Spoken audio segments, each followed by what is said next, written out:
darkness can devour you if you're not careful. Learn to master it, and you can train it to devour others. Master P. My lord, I have spotted our unwelcome visitors, and I am writing to report our first confrontation. By the time this message reaches you, I will have raised up more bodies for another attempt. With M to guide me, I expect no difficulty in locating them again. The first battle started auspiciously, exactly as you predicted. K and I first eliminated their battle mage with lightning and mage bolts, while the zombies lurched towards the massed fighters. There must be some way of enhancing their speed. They make unwieldy tools in battle. K and I hurled more mage bolts and dead hands at their formation, dropping 3 warriors. But Captain O had a handy glyph.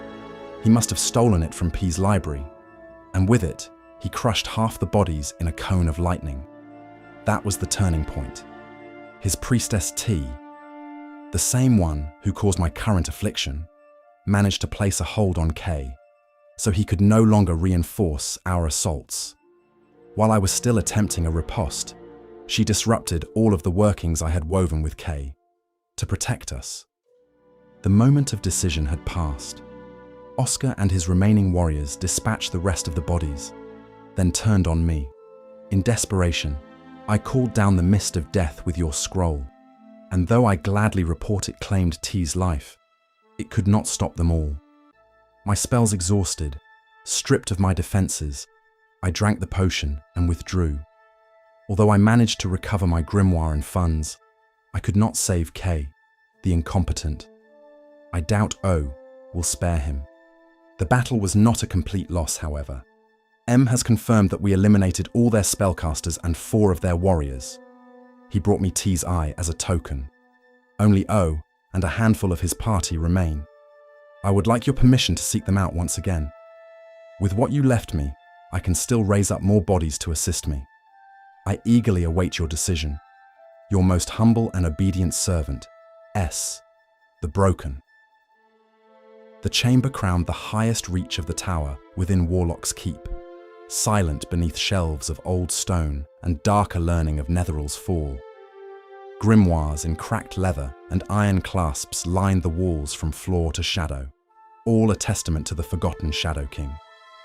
At the center stood a table of black marble, and upon it rested a vast tome fastened with heavy clasps.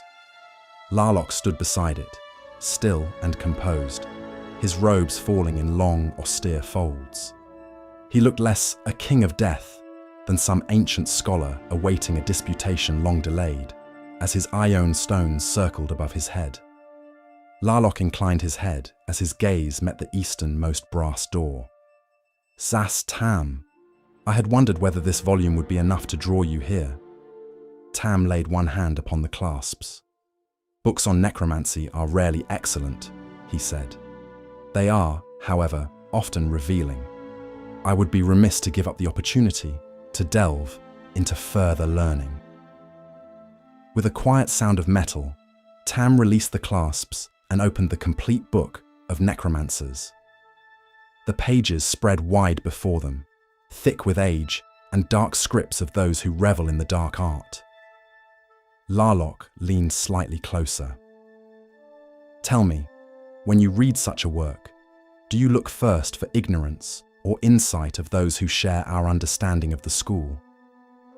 For we both concur, it is proper that the strong master the weak and the powerful rule the powerless. Tam turned the first page. I seek knowledge of the school, of further control over those who move between and in between the fugue. The knowledge contained within this tome will tell me whether the author possessed a mind worth following further, for we shall open our mind and hearts to the knowledge contained on these pages.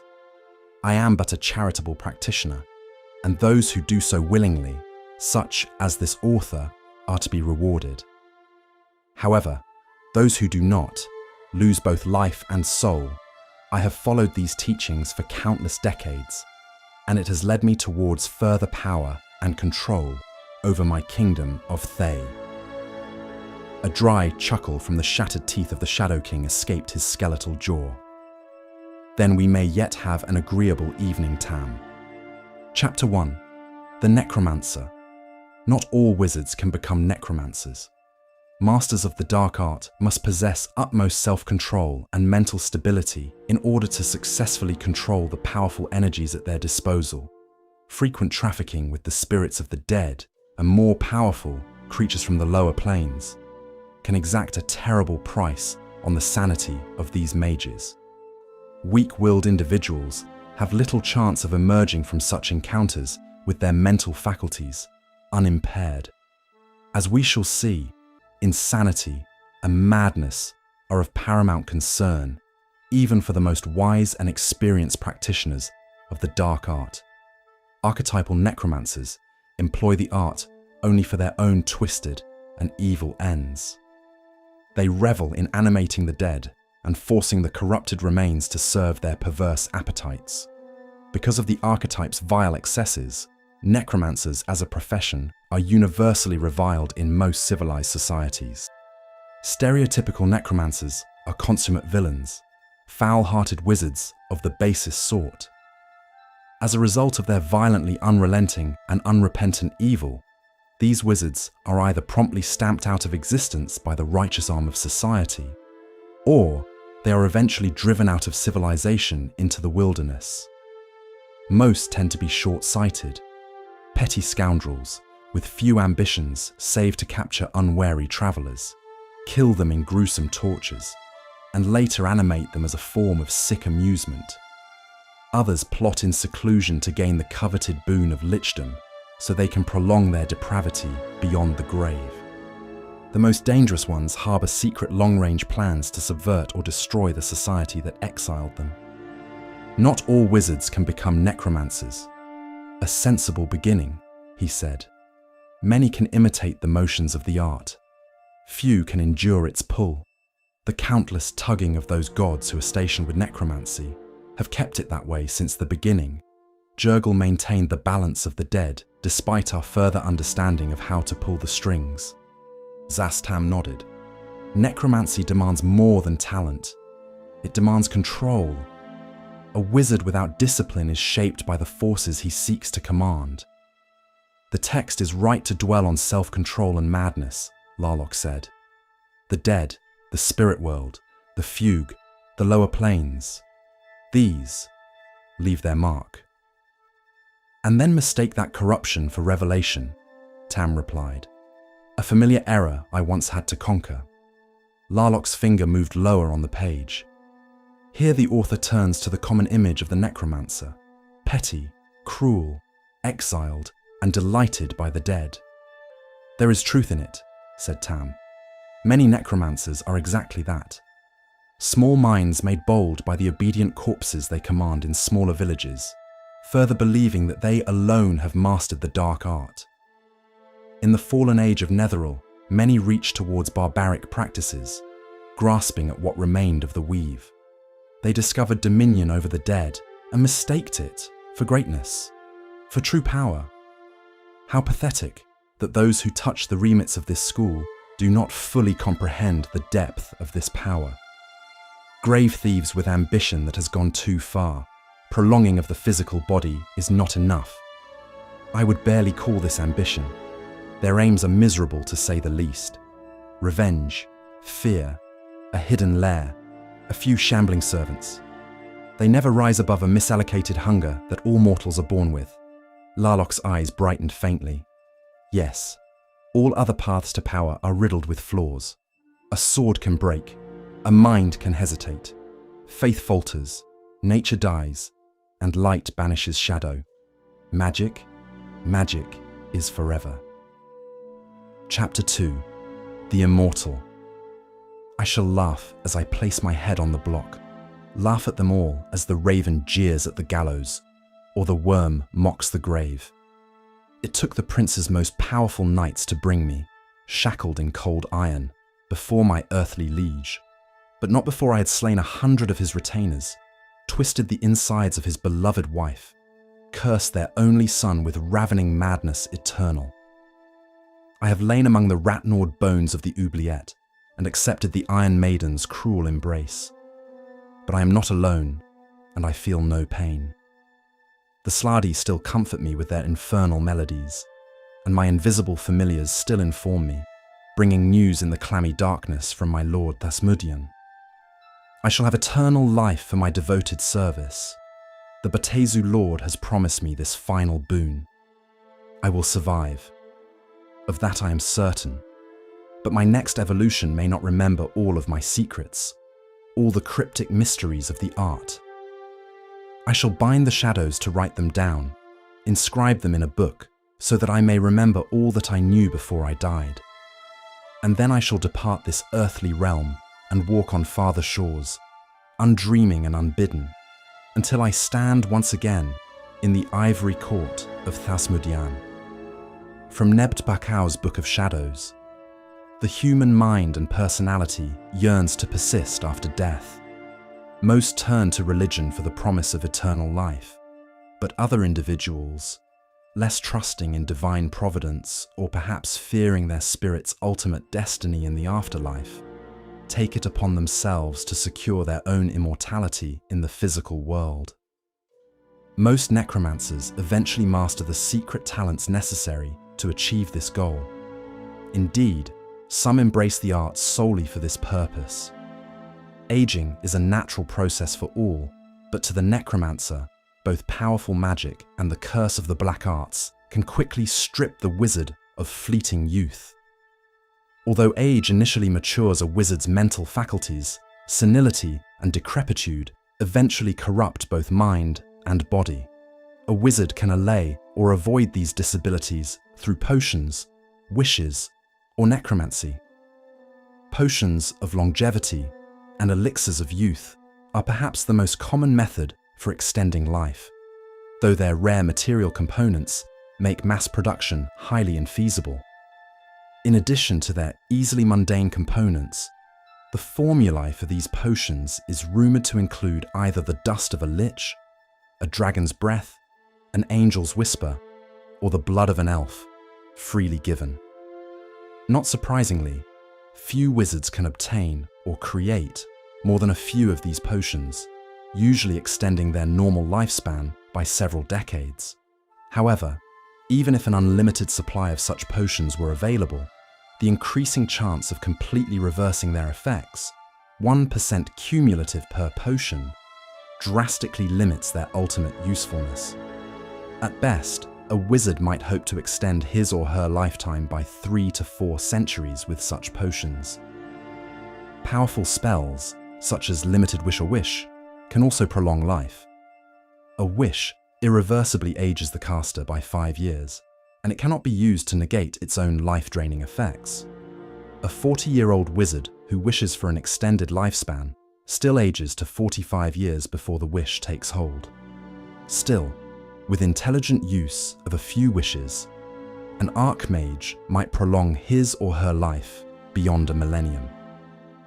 There are other ways to extend human life, known only to the powerful necromancer.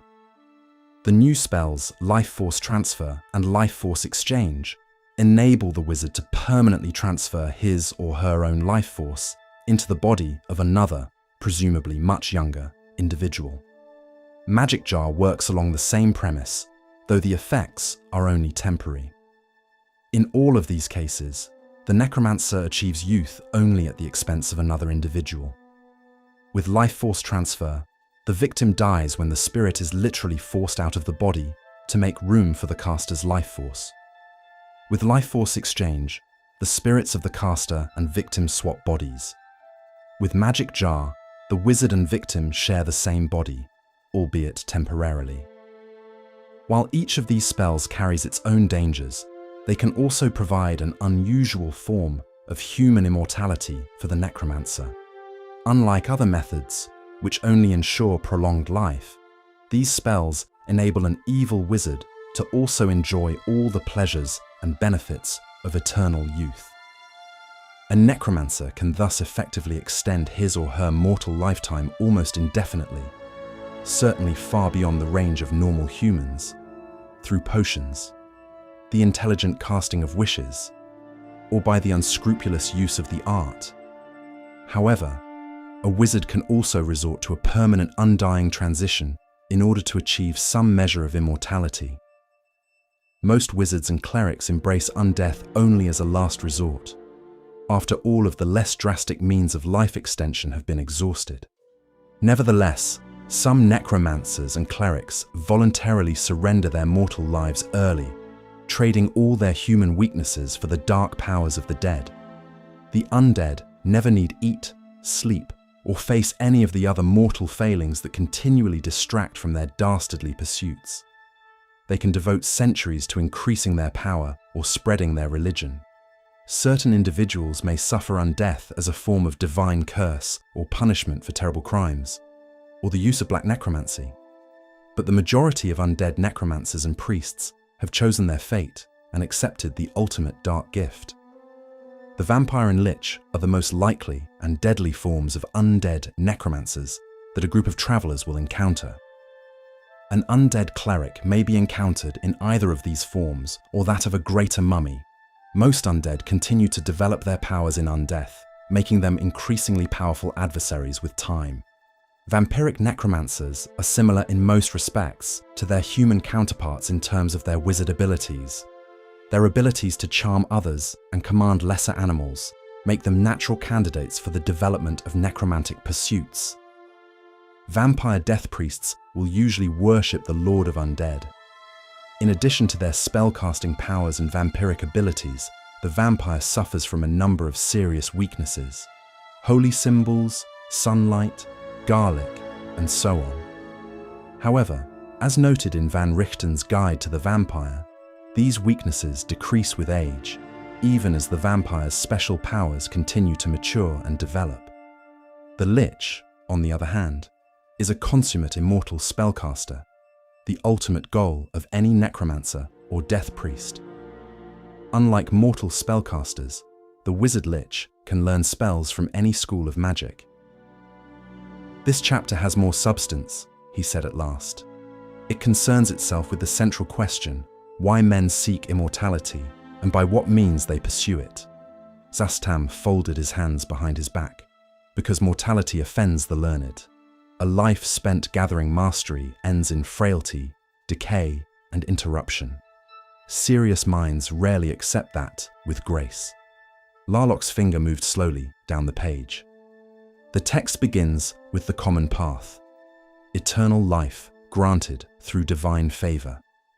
After that, it turns to methods more reliable to the arcane will.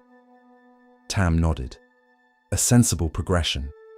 Religion offers comfort to many, but necromancy offers mastery over the one proposed fixed path that all mortals face.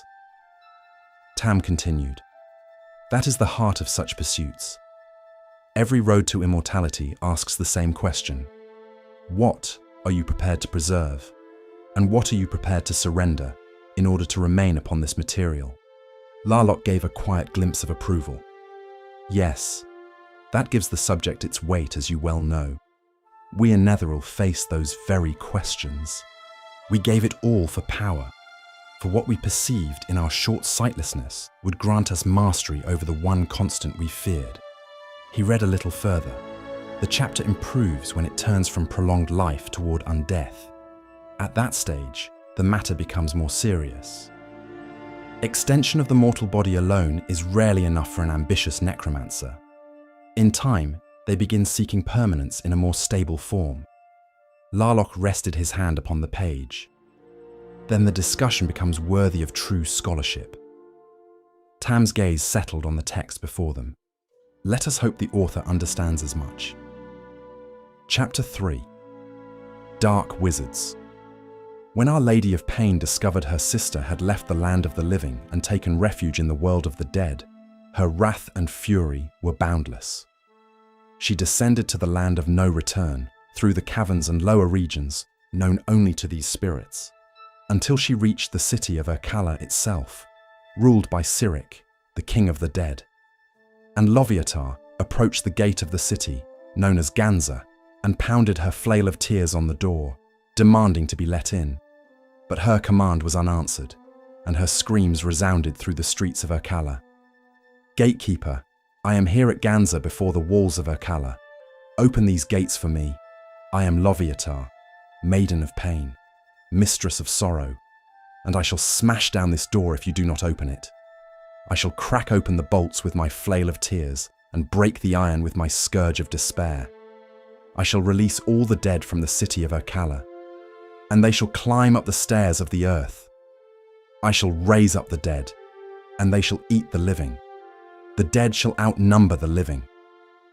And the gatekeeper appeared, and he opened the door, but he would not let Our Lady pass. Mighty Loviatar, maiden of pain, you cannot enter Urkala with your symbols of power. Leave them with me, and then you may visit the king. And Our Lady of Pain saw the truth in his words, and at the gate of the city, she stripped off her talismans. She gave up the flail of tears, surrendered the scourge of despair. She unwrapped her robe of severed hands and coiled up her whip of countless afflictions. She unwrapped the spiked wire from her hair and plucked out the needles from her scalp. And at last, Loviatar was finished, and the gatekeeper escorted her into Siric's dismal palace. And the king of the dead saw Our Lady humbled, and in his throne room of glory, he heard her complaint. Siric made his voice heard like a gavel of thunder, and he spoke loudly his judgment with the following words: I am Siric, Lord of Urkala, and I welcome you to my pale domain. You have no power here, in my most ancient city. Over the dead, only I am king. I have heard your request and will honor it. When you leave, your sister shall accompany you, but each winter she will come back and visit me, and I shall return her to your side in the summer. Our Lady of Pain heard his pronouncement, and she left gladly with her sister beside her. Thus, Loviatar ascended from the netherworld, resuming her just punishment of man. Loviatar's descent into the netherworld, recounted in the Neoptic manuscripts. Larlock read the last line of the tale and let the thoughts of the god of pain and torment linger a moment over the page. A curious selection, he said. A descent into the land of the dead, a stripping away of power at the gate, and a god of pain obliged to submit herself to another throne. The question lingers upon my mind: does necromancy and pain intermingle in a method that is necessary? Zastam's eyes remained on the text. It is well chosen. Such tales are never only about divinity. They concern a contrast. He paused for a brief moment as the rumblings outside Warlock's crypt continued. Do you believe, Shadow King, with your thousands of winters upon this material, that pain is paramount to the success of the black art? Larlock inclined his head. I am inclined to believe so. Loviatar comes in wrath, armed with her title, threats, and symbolic necessity of pursuit, one achieved through mastery of the difficult, the pain a mortal will always experience. Yet even with all of these boons, none of that grants her entry. She is required to yield each emblem before she may pass. The lesson is plainly ceremonial, though not without its depth. Powerful necromancers rarely live alone. Contrary to popular misconception, not all practitioners of the art abhor company, and even the most reclusive wizard may have at least some servants at his or her beck and call. Although wizards do not normally gain followers, they may still attract apprentice necromancers, hire henchmen, summon familiars, or even create their own undying followers. Finally, sociable necromancers may care to ally themselves with a secret society of their profession, gaining access to a wide variety of potential allies with similar interests. Unlike the necromancer, death priests gain an entire cult of fanatical followers once they reach their heightened powers. Their flock usually starts with emotionally damaged or ambitious followers. One of the first principles of sympathetic magic dictates that like attracts like. The same can be said for necromancers and aspiring students of the forbidden arts. The outstanding master of any academic subject, artistic skill, or physical prowess will undoubtedly attract young novices who wish to learn what the master has to offer. The study of necromancy is no different, and despite its notoriety, a master of the dark arts can expect to be approached and petitioned by several hopeful students. There are many advantages to apprenticeship for both student and master. The student gains access to some portion of his or her master's knowledge, and he or she also receives training in new spells and wizardly techniques. The master also benefits from the arrangement, perhaps as much or even more than the pupil. For although the tutor has to deal with the responsibility of teaching a new student, he or she also gains a willing and, more or less, obedient servant. Most magical research does not require the master's personal attention and may be competently handled by a wizard of much lower magical acumen. Similarly, a powerful wizard would not wish to waste time cleaning the laboratory, preparing meals, cleaning the tower, gathering spell components, and performing other such menial tasks. Admittedly, a few of these duties can be accomplished by mindless undead or fiendish familiars, but the simplest, cheapest, and least dangerous way to recruit help has always been to hire on a living apprentice. Upon reaching the height of their power, a necromancer attracts apprentices. Naturally, a wizard may refuse to take any students if he or she so desires, but sometimes an especially driven student can change a stubborn mind. Apprentice wizards usually begin their careers and must be trained by their master, either by taking them on adventures or through instruction. They usually adopt the same kit as their mentor, and their spell list is usually restricted to a small subset of their master's much larger repertoire. As the master's power and fame grows, so too will the number of students who are attracted to his or her service. Indeed, some necromancers establish their own secret schools hidden in the wilderness, far from established colleges. While still young and impressionable, an apprentice tends to take on the mannerisms and attitudes of the master. However, as the student's fledgling power and aptitude develops over a period of time, he or she begins to develop a more fully realized sense of personality and professional demeanor. In the final stage of apprenticeship, a student begins to assert his or her own wizardly opinion, openly conflicting, sometimes violently so, with the wishes of the master. Powerful necromancers, like most wizards and academicians, tend to be somewhat egotistical and will rarely tolerate an apprentice who is not somewhat a threat to their rule.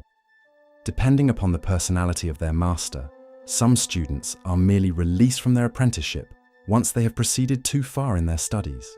Given the criminal tendencies of certain necromancers, however, other students meet a much more sinister fate.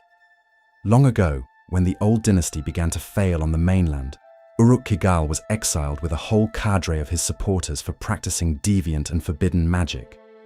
Uruk departed the jungle valleys of his youth in search of a new home.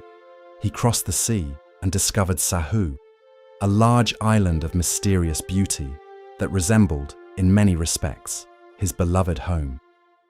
The island was divided into a low-lying coastal region, an inner high plateau embraced by jungle, and a high ridge of mountains rising from the center of the island, like the spine of a Vaishap.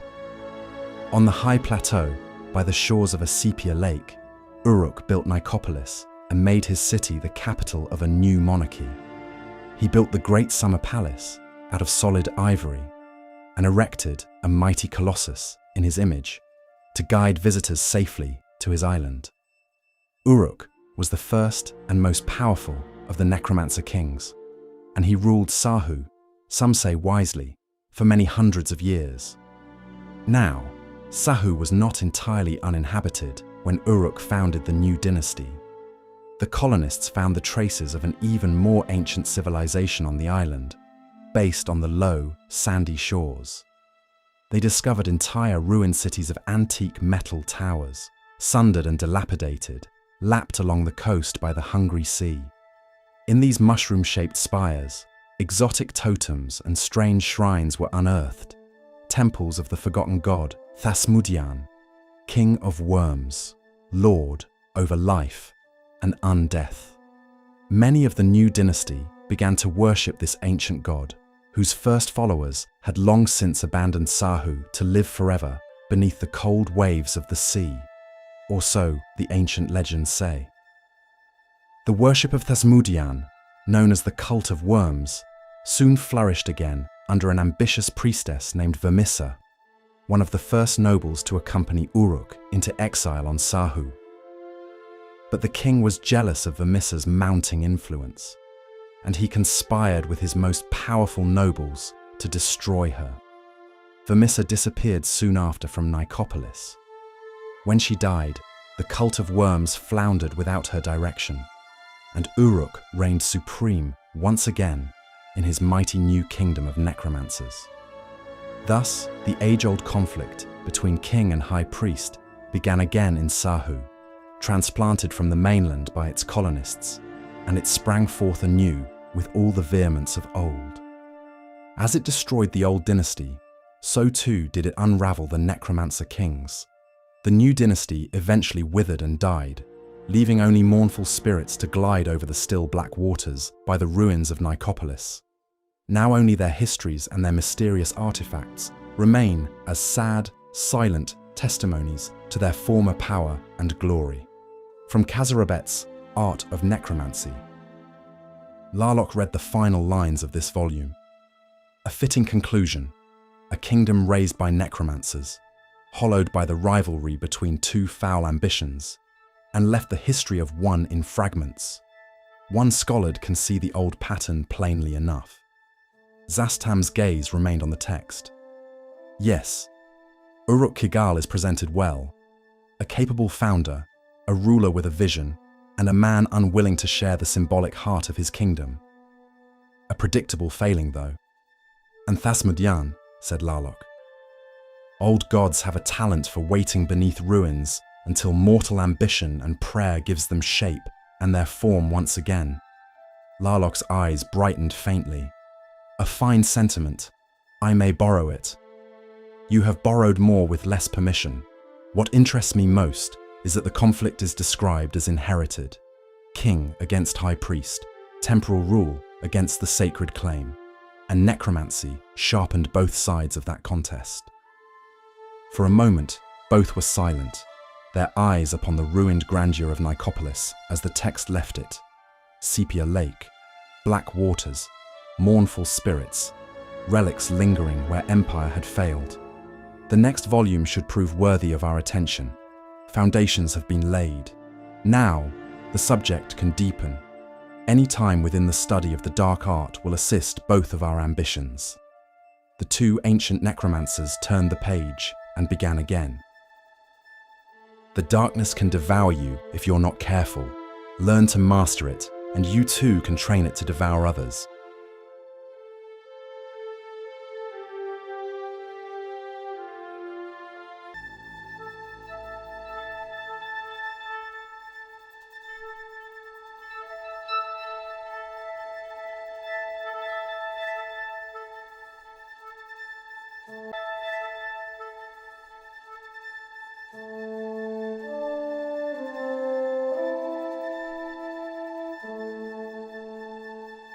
A dimly lit crypt fades in, faint green necromantic energy crackling through the air, the sound of a quill scratching on parchment.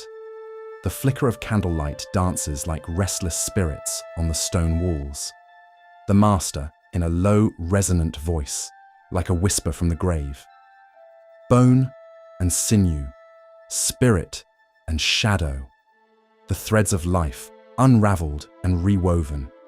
Tell me, apprentice, what is the essence of necromancy? The apprentice hesitates, eyes wide as they glance at the ancient tome open before them. The shadows seem to lean in closer, listening. To command death and its forms, master. To raise the fallen and bend them to our will. The master tilts his head, a dry chuckle echoing softly through the crypt. The skeletal remains around them seem to shift, as if amused by the naivety. The master chuckles, dry and hollow. A common misunderstanding. No, necromancy is not command, it is understanding. Death is the final truth of all the realms. A necromancer learns to listen to that truth, to shape it, and in doing so, glimpse eternity. The master extends a hand toward the sarcophagus. The air grows cold. The flame of the candle shrinks, afraid, A skeletal hand stirs within the open tomb. It moves, without voice, without will. The master, with a voice like distant thunder, because it remembers. Every bone holds a memory. Every shadow carries a whisper of the life it once knew. We do not give commands. We grant permission. The skeleton rises, empty eye sockets igniting with cold green fire. The room quivers with ancient power. The apprentice with eyes wide with curiosity. Is this the dark art? The power of necromancy? The master nods solemnly. Indeed. Necromancy, sometimes called the dark art or the dark school, is a discipline that manipulates the energies of death, unlife, and the life force that resides within all living creatures. It is a school without sub-schools, yet with moral divisions, white, black, and grey. Moral divisions. What distinguishes them? The master gestures to the skeleton, eyes glinting with knowledge. Black necromancers drain life energy, raise the undead as tools of domination, and often pursue personal power. They are the ones whispered about in fear. White necromancers, however, serve life through death. They heal the living, ensure the dead find peace, and act as guardians of balance. Many serve deities like Jurgol, Kelemvor, or Chantea, and the grey, the master glimpses with a faint smile. Those who walk the boundary. Scholars like us. We do not serve blindly, we seek understanding, knowledge without prejudice. Yet even the white necromancers often live in secret, disguised as herbalists, gardeners, or gravekeepers. The world fears what it does not understand. The master moves his hand through the air, and the skeletal figure kneels before him as if in deference, with a voice trembling with curiosity from the apprentice. And what of the dead themselves, master? Do they resent our touch? Do they know what we do? The dead are not as we are, child. They linger where memory binds them, tethered by love, hate, regret, and duty. Some awaken confused, others enraged. Our art is not cruelty, but guidance. To awaken a soul without purpose invites disaster. That is the folly of black necromancers. The green flame in the skeleton's eyes flickers as though stirred by unseen winds. The master raises a finger, tracing an ancient rune in the air.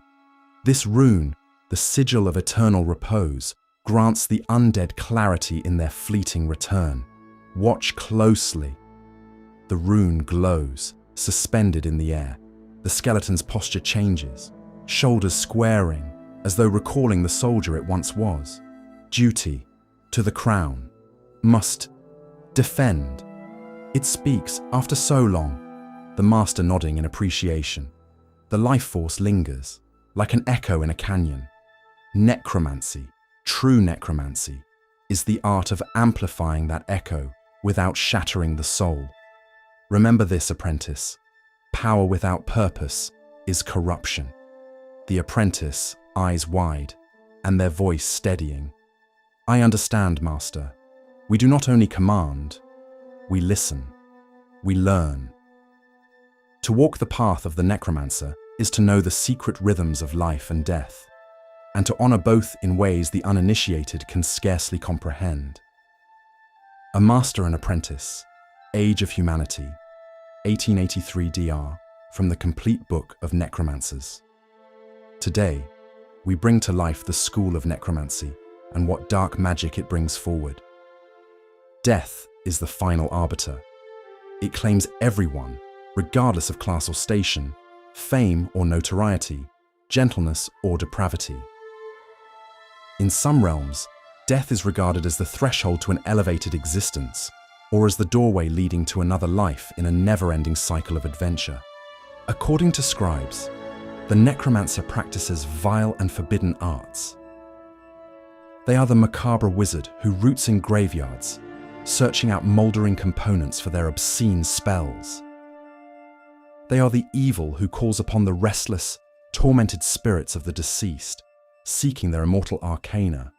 In their dark and secluded lairs, the mute undead, the monstrous familiar, and the ravening fiend serve the necromancers in their ghoulish endeavors. Yet there is also another side to the necromancer. Consider the compassionate ghost hunter who lays tormented undead to rest, or the dutiful priest of the dead who helps guide spirits on their eternal voyage to the outer planes. Not all wizards can become necromancers. Masters of the dark art must possess utmost self-control and mental stability in order to successfully control the powerful energies at their disposal. Frequent trafficking with the spirits of the dead and more powerful creatures from the lower planes can exact a terrible price on the sanity of these mages. Weak-willed individuals have little chance of emerging from such encounters with their mental faculties unimpaired. The archetypal necromancer employ the weave and the art only for their twisted and evil ends. They revel in animating the dead and forcing the corrupted remains to serve their perverse appetites. Because of the archetype's vile excess, necromancers as a profession are universally reviled in most civilized societies and realms. These stereotypical necromancers are consummate villains, foul-hearted wizards of the basest sort. As a result of their violently unrelenting and unrepentant evil, these wizards are either promptly stamped out of existence by the divine arm of society, or rise to an unparalleled level of power, and perhaps even godhood. The most dreaded powers of this wizard come from the spells at their disposal. The dark art has many uses, the least of which brings death in horrible and excruciating manners. The necromancer can drain the life force of a victim, command shadowy spirits of the fugue plane, or animate the remains of the dead. Yet, for all the attention focused on the manifestly evil spells of the necromancer, little concern from scribes has been devoted to exploring the more useful and even beneficial applications of the so-called dark art. In addition to its vile purposes, necromancy can also heal the afflicted, provide protection from the dead, and inform the living. The three forms of necromancy range from black to grey, and finally to white. Black necromancy usually brings death, physical injury, or spiritual annihilation in an excruciating and terrifying manner. This black magic is evil, vile, and includes a range of spells, a subterranean chamber deep beneath the earth. The walls are carved with jagged runes that seem to writhe in the flickering crimson torchlight. The air is thick with the metallic tang of blood and the cold whisper of distant, restless souls. The master, in a low, measured voice, like a blade drawn from a leather sheath. Tonight, apprentice, we step beyond the veil of restraint. Black necromancy, a power that rends, consumes, and annihilates. What do you know of it? The apprentice stands near a stone pedestal, upon which rests a single withered heart, bound in cold iron wire. Their eyes shift nervously to the shadows, where dark figures seem to coil like serpents. Black necromancy. It brings suffering, death, pain, spiritual annihilation. It's forbidden, isn't it, Master? The Master steps closer, voice cold. Forbidden by those who fear it, feared by those who do not understand it. Black necromancy does not only kill, it breaks the essence of a soul, reducing it to anguish and void. It is power without mercy. The Master gestures toward the iron-bound heart. The runes on the walls pulse in response. This heart, once belonging to a warlock who dared defy the natural order, will serve as our conduit. Watch closely. The Master extends a hand, tracing a rune in the air. The shadows shudder. The iron wires around the heart groan as if in agony. Vita excrucio, animam conflagro. A sickly green energy coils from the Master's fingertips into the heart. It convulses, then erupts into crimson flame. A sound like a distant, tormented scream reverberates through the chamber. What was that? the Master with a satisfied and almost egotistical nod. The spell conflagration. Black necromancy's fire does not burn flesh. It consumes the soul itself, reducing it to ash. The victim feels every moment of their essence unraveling. A cruel tool, but effective. Why would anyone use such magic? The Master turns, eyes glinting like polished onyx. Power, control, vengeance. Black necromancy is the magic of tyrants and madmen, but also of desperate souls who seek to end threats that defy the living. Even Kalimvor's faithful have at times wielded its horrors to protect the living from greater evils. The Master steps aside, revealing a motionless figure chained to the wall, skeletal, with sunken eyes that track their movements with hollow malevolence. Behold, a victim of lich touch. The apprentice recoils as they notice the creature's translucent skin clings like brittle paper to bone. Its mouth moves soundlessly, eyes pleading, though for release or vengeance is unclear. Lich touch, the cold of Undeath given form, a black necromancer's caress. The touch drains the life essence from its victim, leaving only this, a husk, cursed to linger in agony. The soul is devoured piece by piece until only emptiness remains. The skeletal figure strains against its chains, a faint hiss of pain leaking from its throat. The apprentice's eyes flicker with fascination and fear. And the finger of death? I've heard stories. The Master turns to face the apprentice, voice heavy as stone. The apex of black necromancy. With but a gesture, the life force of a target is seized and crushed like brittle glass. The victim feels their heart stutter, their blood freeze, their soul torn free. He raises a hand, index finger extended. A thin line of green energy crackles from fingertip to the chained figure. The creature writhes, convulses, then crumbles to ash. Gods! Power demands a price, apprentice. Black necromancy exacts that toll not only from the victim, but from the caster. Each invocation draws upon one's own life force. Abuse it, and you will find yourself aging prematurely, or worse, inviting something from beyond the veil to claim you. The room grows colder. The iron-bound heart on the pedestal cracks, leaking shadow like dark smoke. I understand, Master. Power, but never without purpose. The Master looks down at his apprentice, satisfied. Good. Remember, those who seek power without caution are devoured by it. We are necromancers, not monsters. Grey necromancy is sometimes referred to as the neutral form of necromancy.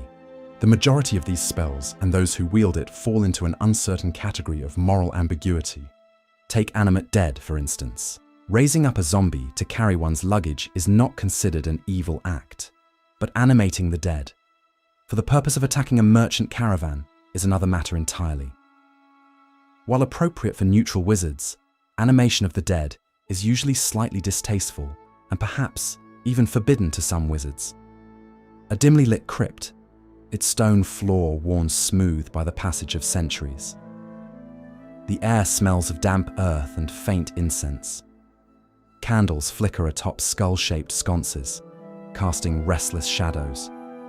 Grey necromancy, a curious middle path, apprentice. Neither steeped in malice, nor radiant with benevolence. What do you believe it to be? A neutral form of necromancy, Master. It lacks the cruelty of black magic, but doesn't carry the mercy of white necromancy either. The Master nodding. Yes. Grey necromancy dances along the edge of moral uncertainty. It conjures the dead, but not for suffering. It manipulates life force, but rarely to destroy. And yet, the Master gestures toward the center of the crypt. There, two skeletal figures rise, joints clicking as they grasp the handles of a massive rune-carved chest and hoist it with mechanical precision. Animate dead. Precisely. A spell often misunderstood. Look at them. not tortured, not aware enough to suffer. Tools, nothing more. But it's still desecration, isn't it? Using the dead like mules? Desecration, yes. Offensive to some. Yet, no different than using a tamed beast for labor. The soul has long since departed. We move only the shell left behind. The skeletal servants carry the chest to a dais and set it down with uncanny synchronicity before returning to stand at silent attention. Is that why some wizards forbid it? The master sighs softly. Yes. Tradition, fear, and misunderstanding. Some believe the body's sacred even after death. Others fear the sight of bones walking in the moonlight. To them, even raising a skeleton to carry one's luggage is an affront. But it's still necromancy, master. Yes, apprentice, but what is necromancy if not the art of understanding the boundary between life and death? Grey necromancy bends that line without severing it. It can mend vitality with spells like false life, or siphon energy from an enemy with vampiric touch, not to kill, but to protect oneself. The master extends a hand toward the apprentice. Shadows coil along their fingertips, then leap toward one of the skeletons. The creature quivers, its bones dimly glowing before the energy returns to the master's palm, suffusing their skin with faint, pulsing light. That was vampiric touch, wasn't it? Yes, a lifeline in battle. Grey necromancy is pragmatic. It values survival over purity, utility over sentiment. But therein lies the danger. Danger? How so? You see, apprentice, pragmatism can erode principles. The more you justify your actions as necessary, the easier it becomes to step into darkness. Today, you animate a skeleton to carry your belongings. Tomorrow, you might raise a dozen to ambush a rival. Grey necromancy does not corrupt the soul, but it does test its boundaries. The skeletal servants, as if in response to the warning, turn their hollow gazes toward the apprentice. I understand. Power with restraint. Use without cruelty. Good. The true strength of grey necromancy lies in knowing when not to cast the spell. Remember, the line between grey and black is thinner than it seems. The final category of necromancy embraces magic of a benign or beneficial nature. This form of necromancy includes spells that restore and fortify the living body or life force. Although white magic can be used to heal wounds and breaks such as bone fractures, it is by no means a substitute for clerical healing. This necromancy derives its healing power usually from a volunteer's life energy, more often than not, the original caster to transfer their essence upon another. This form of necromancy is still used by all forms of users of necromancy as it can suit their own dark purposes, or when a wizard may need to heal themselves, and even the most dark-hearted necromancer will resort to white magic. A dimly lit chamber in Candlekeep, lined with ancient tomes and softly murmuring scrolls. The scent of old parchment and candle wax lingers in the air. Shadows dance along the walls as a hooded figure turns the brittle pages of a forbidden text. Master, the Black Academy. I found mention of it here, buried in these texts. The apprentice runs a finger across an inked sigil that writhes faintly beneath their touch.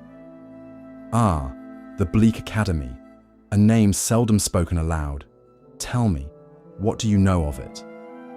A secret cabal of necromancers, devoted to the demilich Asererak. They sought to perfect necromancy, to wield death as a tool. The master nods approvingly. Yes, a place where death was not feared, but dissected. The academy was not only a cult, it was also a scholastic crucible. Their members conducted unholy experiments, unraveling the mysteries of soul and sinew. The apprentice, with their eyes fixed on the page. They summoned monstrosities, raised the dead to honor Asererak, weekly rites to draw his gaze. And they succeeded. He watched. He listened. The apprentice then gestured to some sigils on the page. Those marks, they were etched by minds consumed with obsession. Aserarak was their idol. He was their promise, their dark patron. The candlelight flickers unnaturally, as if recoiling from the mention of the name. They accepted more than necromancers, didn't they? Assassins, blackguards, pale masters.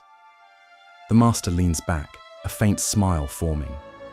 Yes, the academy saw potential in any who understood the art of unmaking life.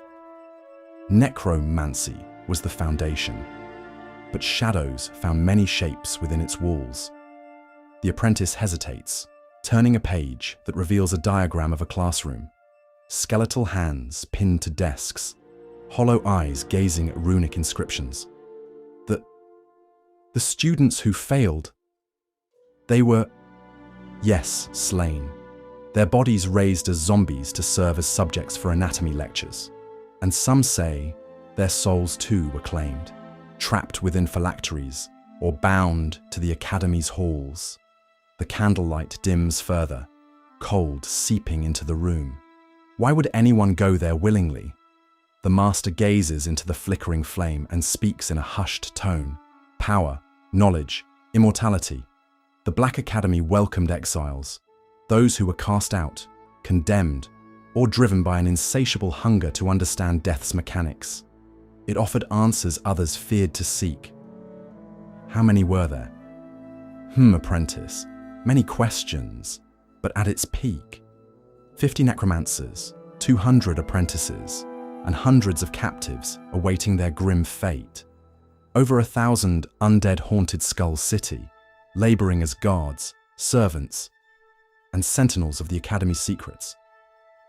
The apprentice's hand trembles as they trace a drawing of ghasts prowling through a mist-shrouded bog. Mistress Faranifa.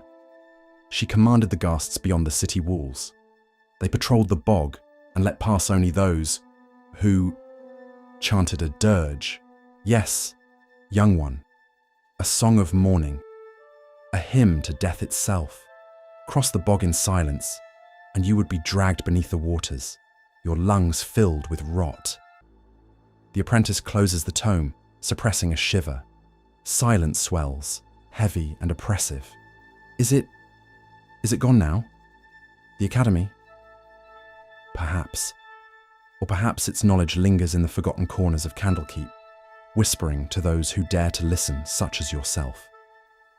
Necromancy is a study of thresholds, the fragile veil that separates what was from what is. In its pursuit, we confront the inexorable truth that life is but a fleeting ember, and death a patient horizon. It teaches us that power lies in understanding what others fear to name. Bones, sinew, spirit. These are not just remnants of what was, but echoes of potential. Necromancy dares to ask, what if endings are illusions? What if memory, soul, and will can endure beyond their mortal bounds? Yet, in gazing too long into death's abyss, one risks more than mere mortality. For to wield such forces is to walk a precipice where ambition and obsession entwine like roots beneath a grave. It is a discipline that demands sacrifice, wisdom, and, ultimately, the humility to know that death does not bargain. In the end, necromancy teaches us this, that eternity is a cold and silent master, and those who seek to conquer it must tread carefully. For sometimes, the greatest mysteries are revealed not in what we resurrect, but in what we choose to let rest.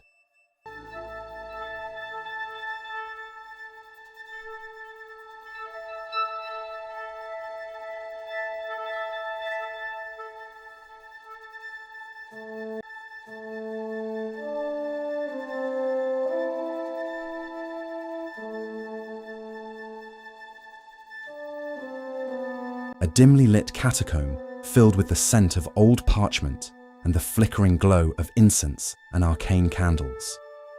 A grand wooden table sits at the room's centre, upon which rests an ancient tome, Libris Mortis.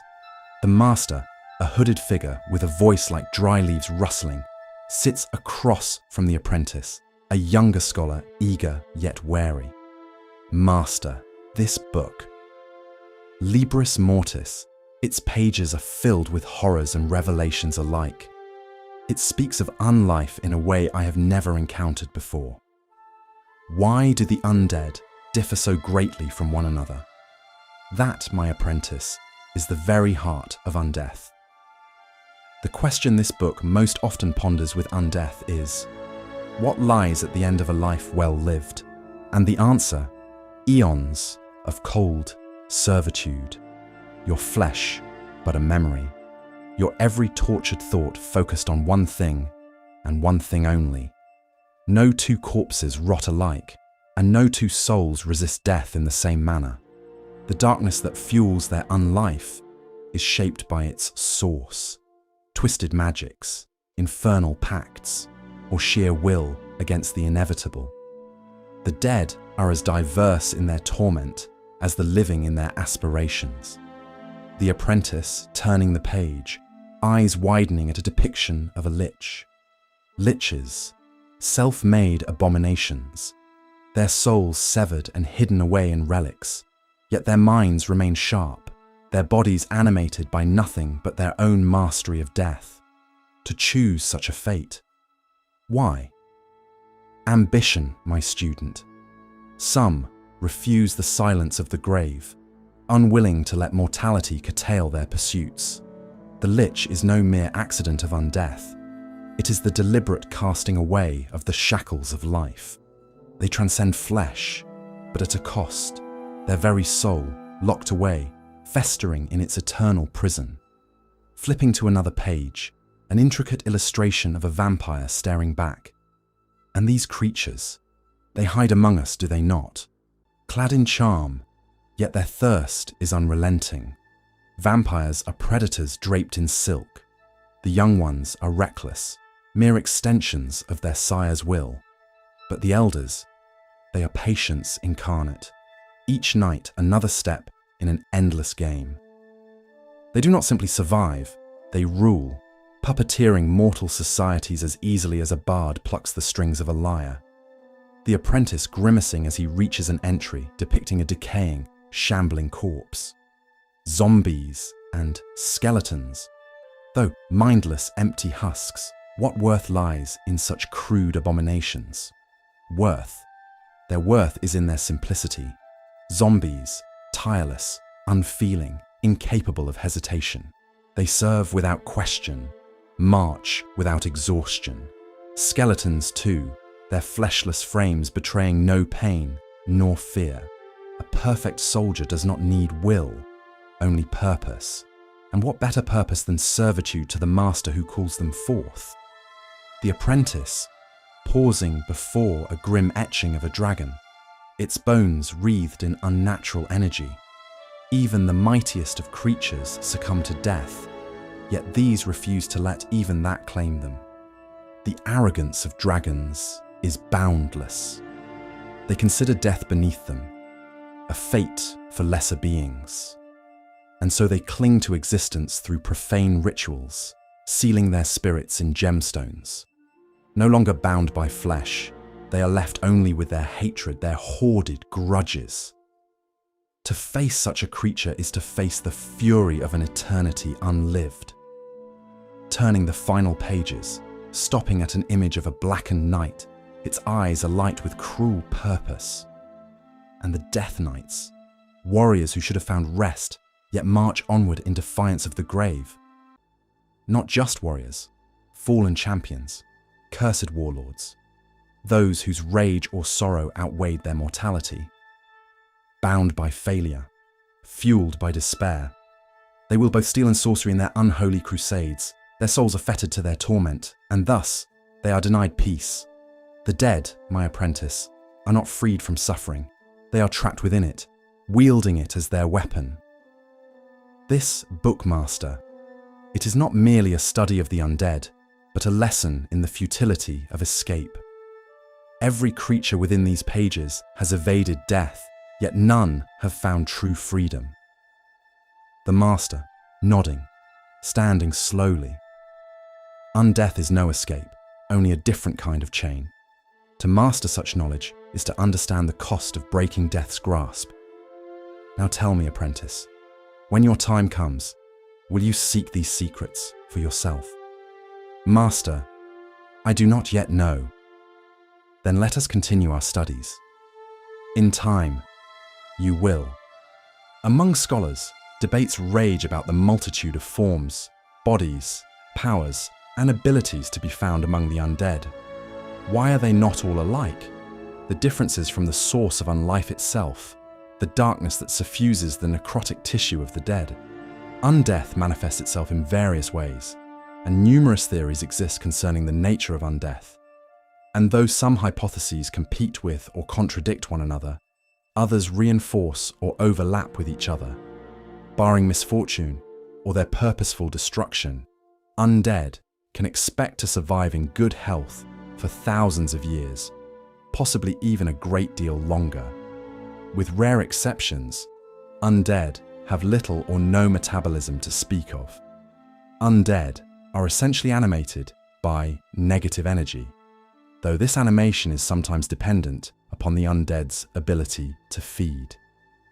Still, while biology plays little part in the existence of these creatures, the undead do have some similarities to living beings. Like ectothermic cold-blooded creatures, the unliving lack the ability to produce their own heat and must depend on their environment for warmth. This inability to produce heat is a defining undead characteristic, most remarked upon by scribes and those who encounter them, and often compared to the chill of the grave. To classify undead as cold-blooded creatures would be inaccurate, but they do take on the temperature of their surroundings. An undead's diet is unique, as some undead exist for centuries, without interaction with any living beings, while others seem to require, or at least crave with an unstoppable passion, the flesh, energy, or life force of the still living. Some undead glory in their ability to feed off the living. Others, especially the more intelligent, romanticize or even eroticize their need to feed on the living to maintain their strength. Unlike living creatures, which grow and mature throughout their life cycles, undead are usually changeless, frozen in the moment of their creation. Most are cursed to never adopt new philosophies, or change with the uncertainties and lessons of life, or ever find happiness. An undead that persists for century after century sometimes finds ways to grow in strength and knowledge. Its connection to the negative energy plane and Shadowfell, originally a mere trickle, can become an actual current over hundreds of years, and given enough time, a mighty stream. The ability to think is a quality the vast bulk of undead do not possess. Mindless undead merely respond to preset commands or stimuli, driven by nothing other than the energy that animates them. These undead have no outlook. They are robbed of thought. They are nearly mechanical in their actions, and often those actions are as easy to anticipate as the revolution of a water wheel. On the other hand, some mindless undead are agents of an intelligent master, whether undead or merely malign. Thus, even mindless undead may prove to be surprising foes if their positions and responses to a given situation are properly coordinated and prepared. Only sentient undead have the luxury of possessing an outlook and a comprehensible psychological state. Those creatures fanatical enough to actually seek undeath strive to escape the bonds of mortality and thereby gain a term of existence far beyond their natural lifespans. Such mortals often presume that this gift of extended time comes without a price. They hope that by having no temporal limits on their lifespans, they will be able to accomplish all of their dreams and visions. The living spend their time living life and gathering experience, thereby shaping their personalities and adjusting to the world as it changes around them. In contrast, the undead mind sees the passage of time very differently. Undead exist, they do not live. Life means change, and while undead endure over time and learn new facts, they rarely change or appreciate new paradigms. Compassion is a choice. When someone is perceived as compassionate, that person has made a series of choices. Mindless undead are already out of the running when it comes to making choices. But what about sentient undead and compassion? Plainly, the choice to be compassionate is not something most intelligent undead consider. In many cases, undeath is such a transformative experience that it imprints the new undead in its image. And in almost every case, that event is generated from an evil impulse or action. A secluded, candlelit study where the air is thick with the scent of incense and ancient parchment.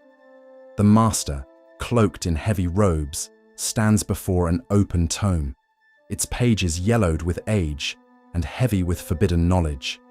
The apprentice sits nearby, quill in hand, prepared to inscribe every dark revelation that passes between them. The master, gesturing to the tome. Within these pages lies an immutable truth. The nature of the undead is not as simple as mere reanimation. It is power distilled into a perverse hierarchy, an unending chain of servitude.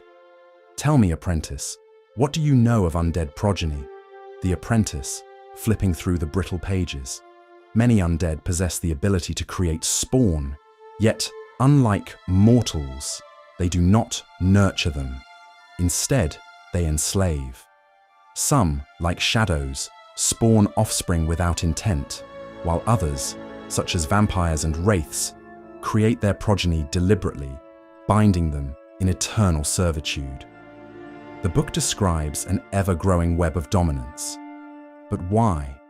What purpose does such a hierarchy serve? That, my dear apprentice, is the very question that has troubled necromancers and scholars for centuries. Consider this. What is undeath, if not defiance of the natural order? Mortals create life through need, through love, through the desperate desire to persist beyond themselves. But the undead, they create only to command, to extend their own will beyond the limits of the self. In that sense, their creations are not children, they are echoes, extensions of their own essence. Master? And yet, there are those who turn loved ones into spawn. Vampires who, fearing loneliness, embrace their mortal companions in undeath. Is that not an act of affection? No, apprentice, it is possession. A vampire may claim to love, but what it desires is ownership, permanence. Mortals wither, decay, vanish into the sands of time. Undeath denies this. And so, in its hunger for permanence, the vampire remakes its beloved in its own accursed image. It is not a gift, it is a theft. The apprentice pauses, glancing at a passage in the tome. And yet, the book speaks of necropolitans, those who willingly embrace undeath, not through the will of another, but through ritual. If there is submission, does that not suggest choice? Or are all spawn ultimately prisoners? A keen observation. Necropolitans, unlike the cursed or the enthralled, seek undeath as a path to freedom from mortality. But they are the exception. The vast majority of those turned do not choose their fate. They are claimed, puppets of a will greater than their own. And consider this. What happens when a master falls? When a vampire lord is slain, its thralls are freed from their bondage. Some crumble, others seek new chains. But the question remains, after decades or centuries of servitude, is there anything left of the self? Or is the only path forward to become the master in turn? To bind others, to seek control, to continue the cycle? An unbroken lineage of slavery, stretching back to the first who defied death. Precisely. Leans closer, voice a mere whisper. There are those who believe that at the apex of this great web sits the true architect of Undeath. Something ancient, something unseen, pulling at the strings of all who have ever been turned, ever been bound. A progenitor whose existence is mere speculation, but whose influence lingers in every shadow. What if the first undead was not a mistake, but a deliberate creation? What if this endless cycle of control is not merely incidental, but by design? Master, is that possible? That, my dear apprentice, is a lesson. It is not for us to know, only to wonder. Now, let us continue. There is still much to learn, and much yet to decide. When it comes to the society of the undead, these fall into three separate categories. As undead can be made of any living creature, they generally have no overall culture or single form of society. However, undead can still be defined in how they interact with other established societies around them. Additionally, while most undead prefer to exist on the fringes of real society, some undead are more cultured and refined in their sensibilities. Many undead have no society. They are animated through chance or align power. They lurk for years in or near a grave, and if they need to feed, they scrabble and claw their way to their desired food as best they can. They continue this pattern ceaselessly until they are finally destroyed. Mindless undead make up the bulk of these societyless undead, but any undead, no matter its intelligence, can fall into this basic predatory existence. The master and apprentice once again stand before the ancient tome, the flickering light of a single candle casting long shadows. The air feels heavy, as if the walls themselves carry the weight of countless secrets. The master, with the grave tone, flips through the dusty pages. There are few things in this world as detestable as the undead. Their very existence defies nature, mocking the cycle of life and death. A constant reminder of the punishments that may await us, should we fail the balance between the living and the dead. You speak of them as if they are more than just creatures, Master. There's something about them, something deeper, isn't there? Indeed, you've heard the stories, the rotting sinews, the decomposing flesh.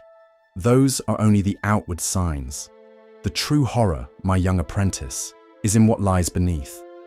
They are not merely dead. They are twisted, corrupted.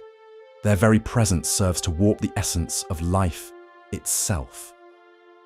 Master, their power, to transform the fallen into new horrors. Yes, it is the ultimate punishment, to fall in battle, only to rise again as a mockery of what you once were. Imagine the horror of finding your soul trapped in that form.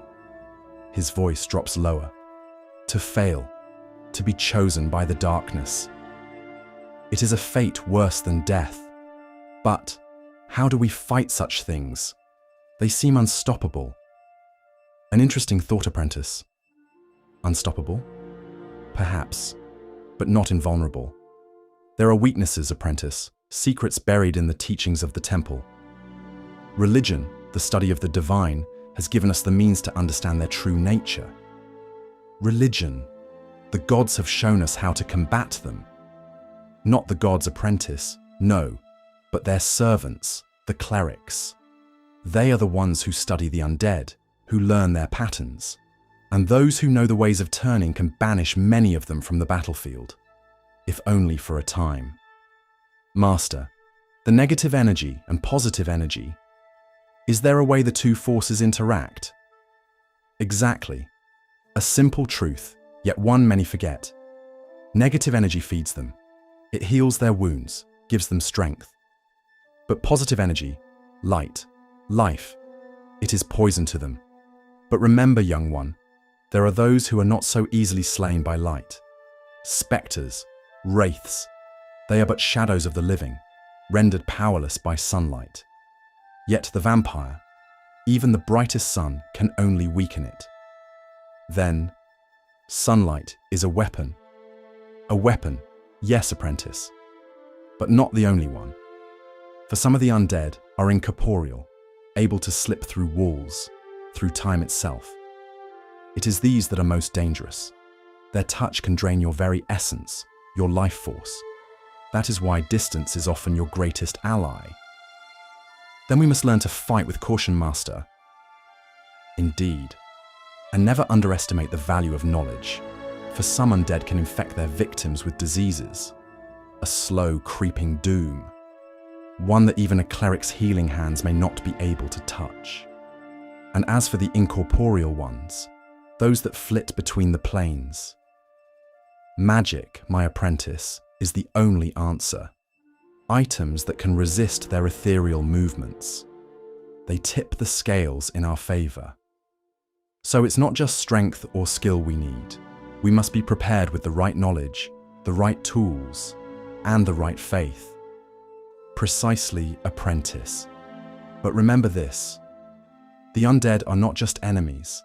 They are reminders of the fragility of life, the price of failure. Should you ever face them, do not just fight for survival. Fight to truly live. The master, his voice somber as he leans back in his chair, gazing into the flickering flame. Undead and undeath. They are not just an affliction of the body, apprentice. They are a sickness of the soul, a refusal to accept the natural order of life and death. To understand them is to understand the very nature of our existence, fragile, fleeting, yet precious. And what does that teach us, master? That we should fear death or accept it? It teaches us both. Fear, yes. For death is a shadow that can fall at any moment. But it also teaches us acceptance, for death is a part of life as much as birth is. To deny it, to cling to life beyond its natural end, that is the true horror of undeath. He glances at the apprentice, his tone softening. It is a lesson in balance. Life and death are two sides of the same coin. To live fully, you must accept the inevitability of death. And in doing so, you find meaning. Without that understanding, the undead are but a hollow, tragic mockery of what it means to be truly alive.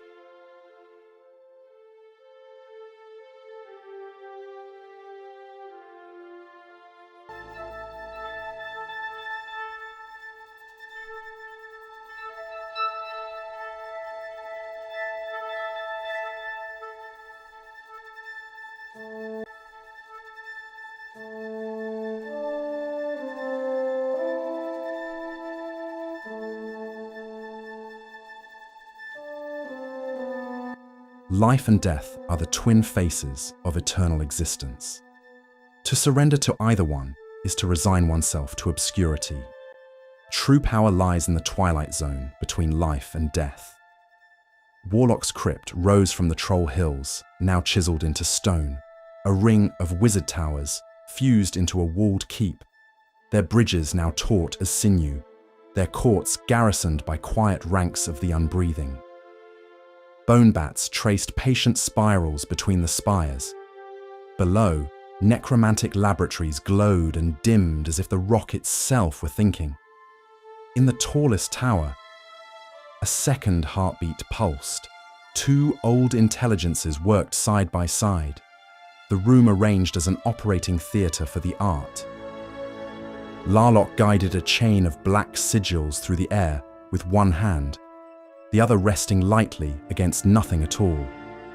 Emerald currents slipped along his bones in thin, unhurried threads, while his Ioun stones kept the measure, turning like a solved equation, only he had mastered. Opposite him, Zastam answered in precise counterpoint, no wasted gestures, laying a lattice of restraints over the same sigils until the working held steady without any protest. Between them, a borrowed soul flickered in a crystal cradle, then levitating as a mist, the glimmer of light demonstrating the hint of a form, and then subsiding into a black fog, leaving the apparatus colder than before. Your binding wastes less power when the vessel is tired of arguing, Larlock observed, letting the last rune settle. It wastes less time when the caster does not resist. They are simply a vessel for our studies, Tam replied, and with a flick of the wrist, dismissed what remained of the corpse as tidy as if he were closing a book. The two necromancers practiced like that for a while, testing a curse until it unraveled into its cleanest shape, coaxing a revenant's memory to the surface and sending it down again without cruelty or kindness, each adjusting to the other's tempo until the chamber's sigils hummed in a single key. When the air felt orderly, Larlock turned his skull slightly and a cabinet yielded to the thought. A thick volume slid forward on a ripple of wardlight and came to rest upon a low, ornate table of ancient Netherese design. The Liber Thanatologium, he said, as if announcing a patient. Velsharoon, by your request. Zas Tam brushed a speck of ash from his sleeve and took the far chair. Let us see what the book remembers and what it prefers us to forget this time. The braziers steadied. The bridges outside held their breath. Larlock placed the tome between them, and together they leaned into the quiet that comes just before the first page turns. The red glow of the library's braziers guttered and steadied as if it, too, were listening. Larlock reached sideways without looking. Velsharoon, he said, the name rolling out soft as dust. Your countryman has earned a few paragraphs. They does have a thick history within the art. Zastam took the far chair, folding his hands with unhurried precision. We have earned this fear. Let us speak of the god of necromancy, while we document a few cautions from this tome and record any teachings, written in a careful hand. The Ione stones tightened their orbit around Larlock's skull. Little suns obeying an eccentric gravity. Archmage of necromancy, now styled as a demi-power, he went on. He has gathered the study, the practice, and the practitioners of the black art as a man sweeps coins to his side of the board, and he is reaching, ever reaching, for Undeath entire, as if a portfolio could be taught new appetites. Many predicted he would burn quickly, yet he has a gift for placing two patrons on opposite scales and standing, smiling, in the exact middle. He learned that in Thay, Zastam said, without heat. A renegade within his tower terrible in Suranar, a constellation of ambition. I knew him, yes. He wanted my chair, and finding it occupied, tried to take it by force, and as many who have tried to challenge me, he failed. He then measured himself against Halder of Delzimmer, Omhlandra of Halruar, the symbol, who is a divine tempest in a human disguise, and Elminster, who has made a vocation of refusing to depart. I would be remiss if I didn't tell you, Larlock, that he was nearly my equal once. Vain, Larlock mused, selfish, petty when it serves, and canny enough to lock the back door before breaking the front. I like him, he said, a whimsical lilt ending in a dry scrape. In the plains of purple dust, southwest of Zindalank on the Sempha water, he dug up an old tome of Talos the Destroyer. It instructed him first to make a lich of himself. Fascinating. Once the seams of Undeath held, he would then spend that hardened existence to purchase a sliver of divinity. Almost humorous how he required the blood of adventurers. Even with all his power, it always comes to the most basic of ingredients. He then climbed in 1368 DR. Somewhere above it, AO allowed the mathematics to balance, to keep Kelemvor's new distaste for the undead from tipping the board into sermon. He served the storm for 2 years, Zastam said, and found the price too great. I also would find being in devotion to the god of storms tiresome. Talos burns divine essence the way soldiers wear out boots, loudly, endlessly, without apology. When the arithmetic turned against him, Velsharoon then sought a different ledger. Azuth, Larlock said, amused. The red lights in his sockets brightened. Mystra was always standing behind the weave, waiting to see if she was needed. Officially, he preferred Azuth, the patron of wizards, as he always yearns for a specialist, much as Savras houses diviners, so this allowed Velsharoon to curate necromancers under the proper roof. Unofficially, he never closed the corridor back to the god of thunder. He encourages his faithful to loose their lovely designs upon the material plane, hideous inventions, and calls the wreckage of their destruction proof of success. Talos did approve from a distance, while Azuth scowled and tolerated him because specialization is a useful knife in a steady hand. The hand will tremble eventually with that method, Zastam said. Azuth remains an unhappy ally. Talos counts weather and waits. Kelemvor and Jurgle oppose him outright.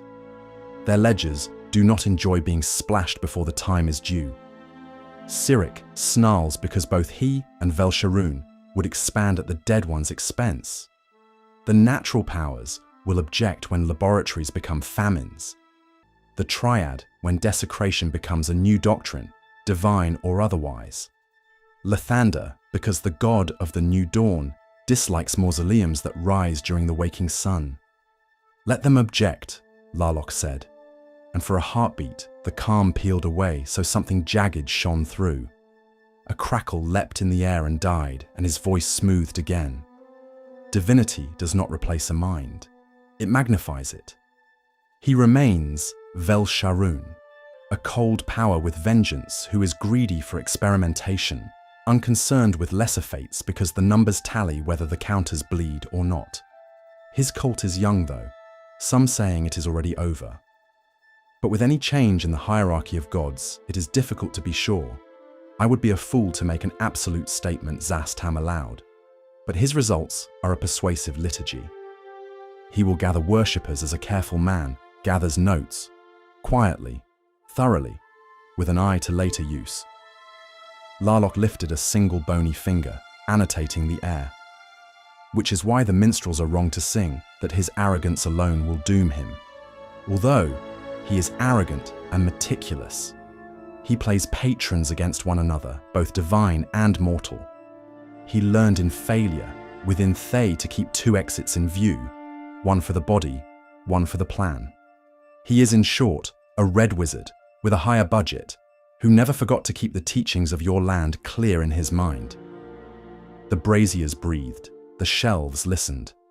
A page turned itself.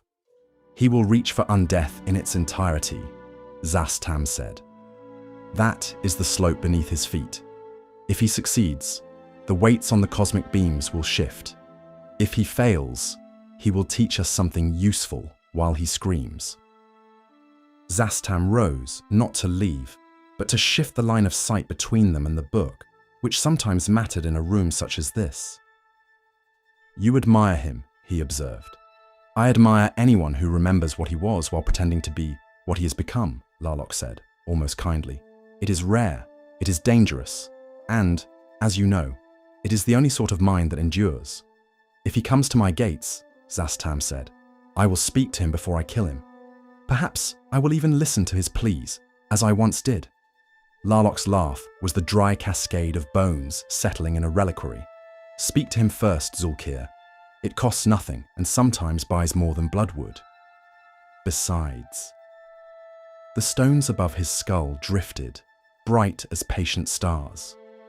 Enemies may be required before the end, or scapegoats, or corpses. The choice remains pending, Zastam said, and the library seemed to nod. They then let the book rest where it lay, because some names fare better with the last word left unwritten, and because in Warlock's crypt even silence is a kind of conversation. They both readied for the next teaching on the twilight between life and death. Velsharoon is a vain, selfish, petty, but very canny deity, consumed with vengeance, obsessed with experimenting on living and dead beings, and unconcerned with the fates of lesser creatures. In many ways, he continues to act like the mortal he recently was, albeit with far greater power at his disposal than before. The Church of Velsharoon is a new one, and what hierarchy exists is found within individual temples. Many clerics of Velsharoon spend their days in necromantic research, seeking to understand and expand the faith's collective knowledge of life, death, and undeath. Most have created hundreds of undead servitors, each one of them unique. When an undead creation has served its purpose, these self-involved researchers often brand the symbol of their deity on its chest, and then order it to wander randomly across Velsharoon. Other clerics of Velsharoon are involved in support activities for the faith, grave robbing, embalming, or teaching. A few of the more congenial low-level clerics sometimes cure the minor ills of the populace to bring in funds or worldly supplies for the church, and to more easily gather information about its enemies. Clerics of Velsharoon pray for their spells at midnight, when the secrets of the night are best unearthed. For a relatively young faith, the clergy of Velsharoon have quickly established a large number of holy days and rituals. The faith has yet to coalesce into a homogeneous creed, however, and varying rituals are found not only in different temples, but within individual temples as well. Two rituals have become fairly widespread. The Binding of the Crypt and the Pact of the Everlasting are two rituals performed by powerful clerics, allowing them to return as an undead creature or be raised from the dead automatically if they are slain. Both rituals involve numerous other horrible incantations and the foul sacrifice of numerous good-aligned sentients. Prominent theologians of the faith claim that these rituals are merely the two of 7 to be revealed by Velsharoon along a path to achieving immortality. As a mortal, Velsharoon was a renegade red wizard of Thay, whose chief rival was Zastam. He discovered a method laid forth by Talos for a mortal to achieve divinity, but it was realized that the Stormlord would simply exploit him until he was destroyed. Velsharoon then shifted his allegiance to Azuth, who, with Mystra's help, blocked Talos from seeking vengeance. Velsharoon has since secretly renewed his alliance with Talos and has begun flirting with Shar, although he still nominally serves Azuth. Velsharoon loathes Cyric, Jurgle, and Kelemvor, for all three routinely upset his plans. Life and death are the twin faces of eternal existence. To surrender to either one is to resign oneself to obscurity. True power lies in the twilight between life and death. By seeking to explore and extend the mortal condition and form, even mortal life itself, knowledge of the world and its infinite complexity are extended. Let no one interfere with the pursuit of such research, for the end result will more than justify the necessary sacrifices along the path. Knowledge is power, and knowledge of life and death brings power over all things, living and unliving. The tower kept an even hush while the two liches resumed their seats. Larlock turned a single page and let his gaze travel down the column until the description found its balance on his tongue. The page that followed carried no poetry, only a careful catalogue. Larlock let his gaze drift down it, and then spoke in a tone that made any challenge to his statements sound like an indictment. "See how he presents himself," he said. "Very tall, gaunt, past vanity and into doctrine, sallow skin pulled tight over a frame that has forgotten warmth, hair gone black and grey in equal measure and left to snarl, because cultivation would soften the thesis.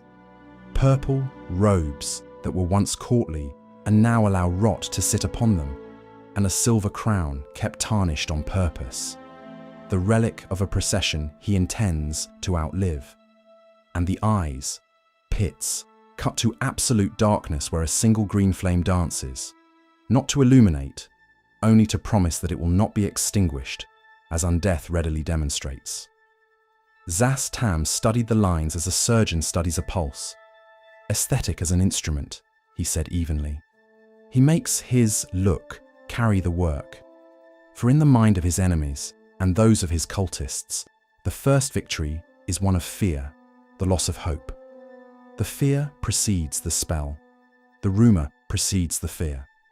He favours necromancy as both a symbol and within a habit, but nothing in his hand is parochial, any school of magic, any sphere, so long as the result advances the ledger of Undeath.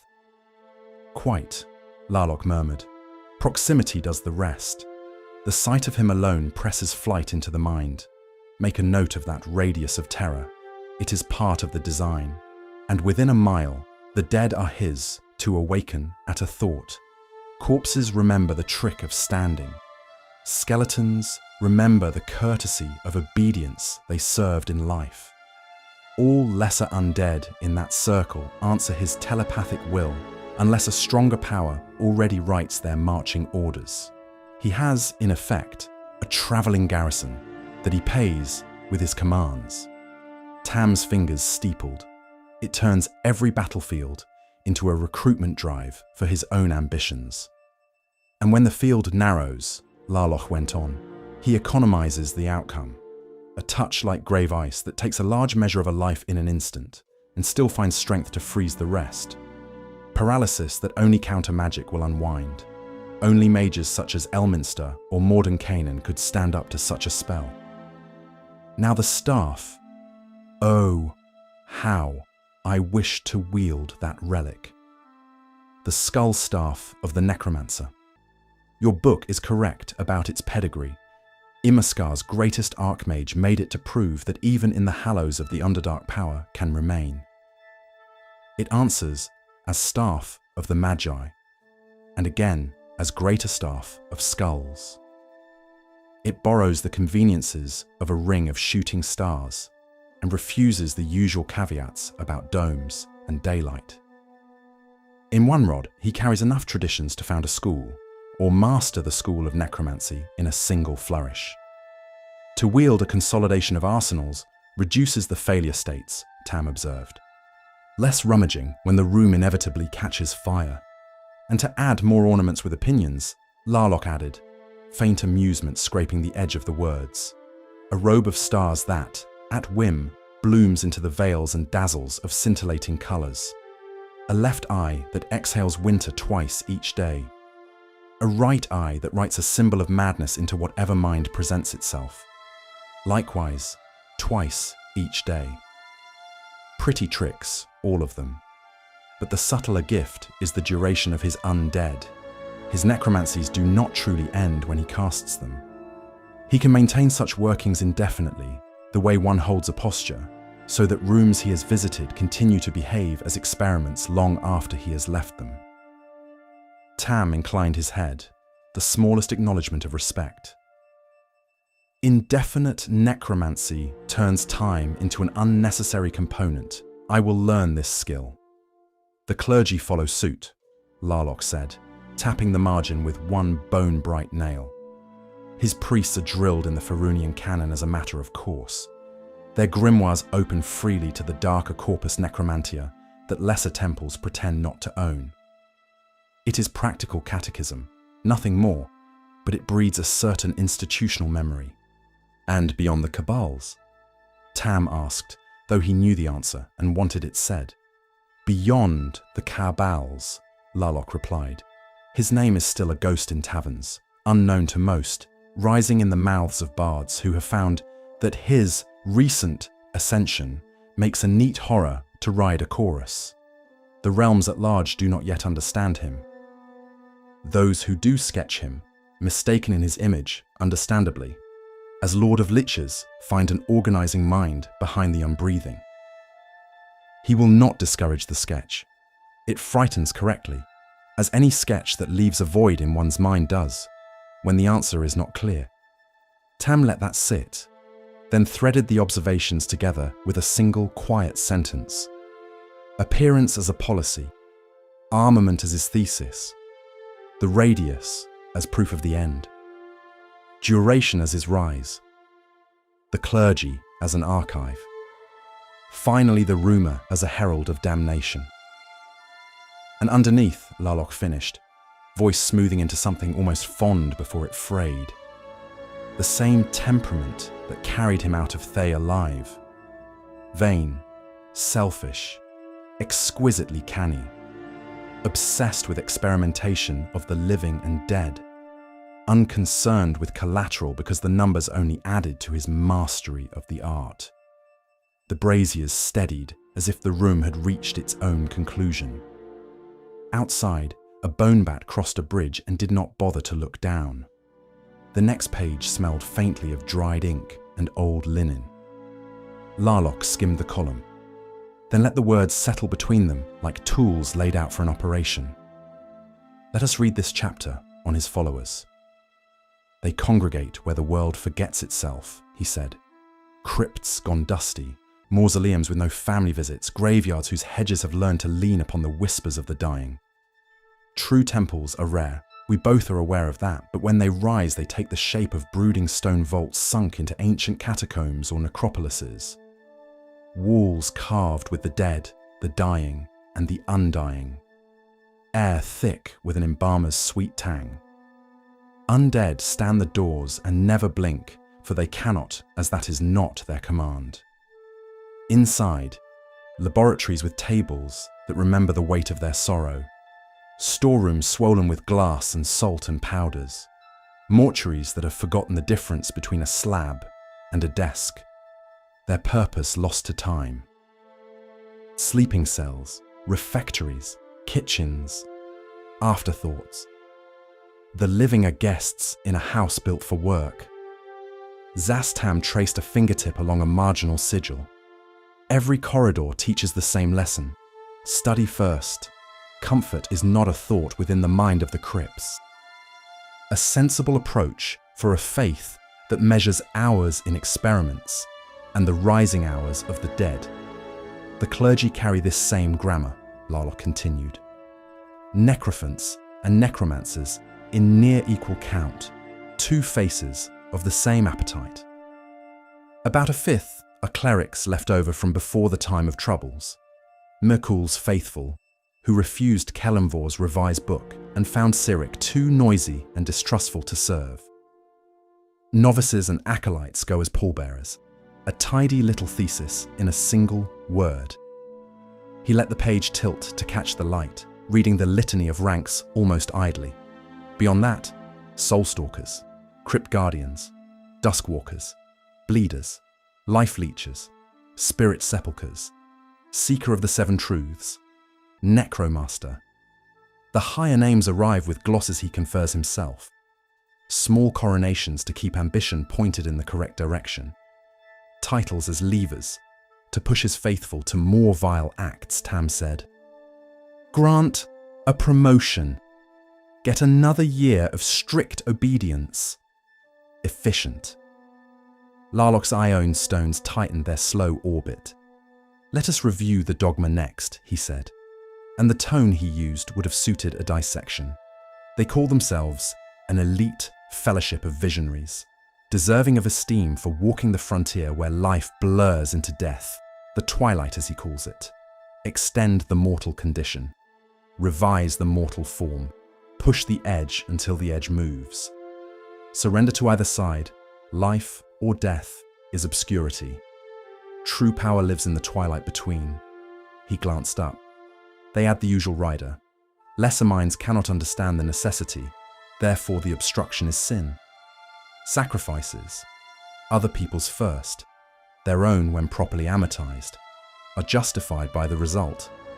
Knowledge is their power. Knowledge of life and death is power over all beings. With such power, the Church ascends to greater heights.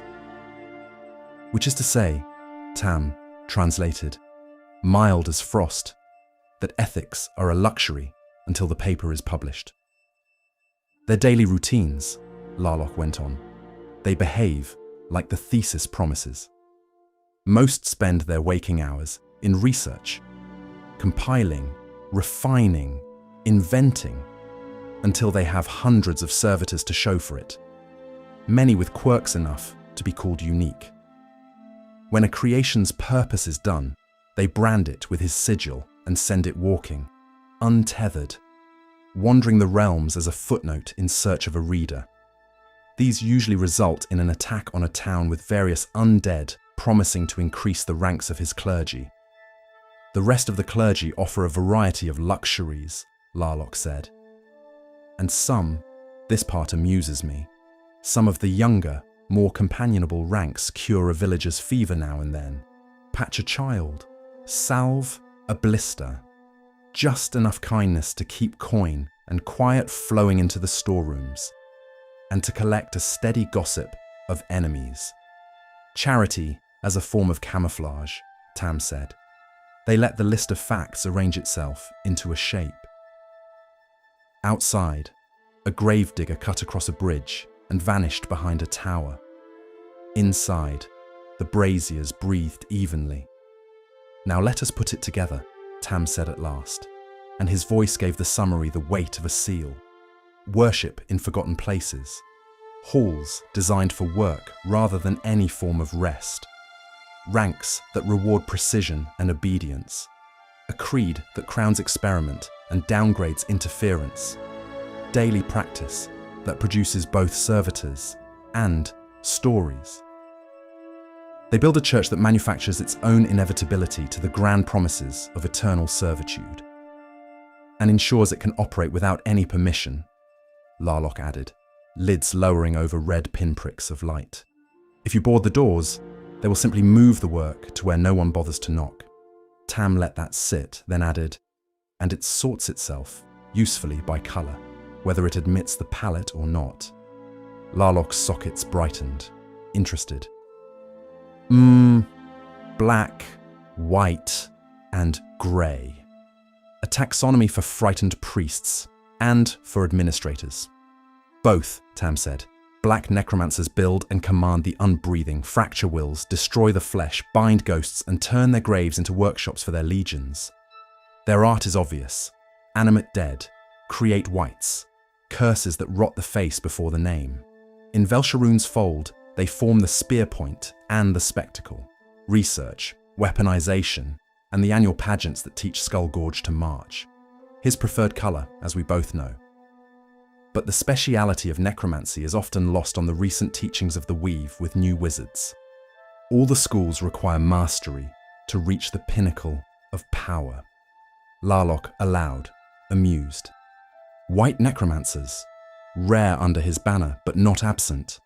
Work preservation, passage and restraint, Tam continued. Funerary wardings, gentle repose, the release of a trapped spirit, sanctifying remains against abuse. They triage plagues when it purchases silence. Keep a town's dead from rising when it keeps the tithe warm, and launder reputation when the faith needs a face that smiles. Camouflage then, Larlock said.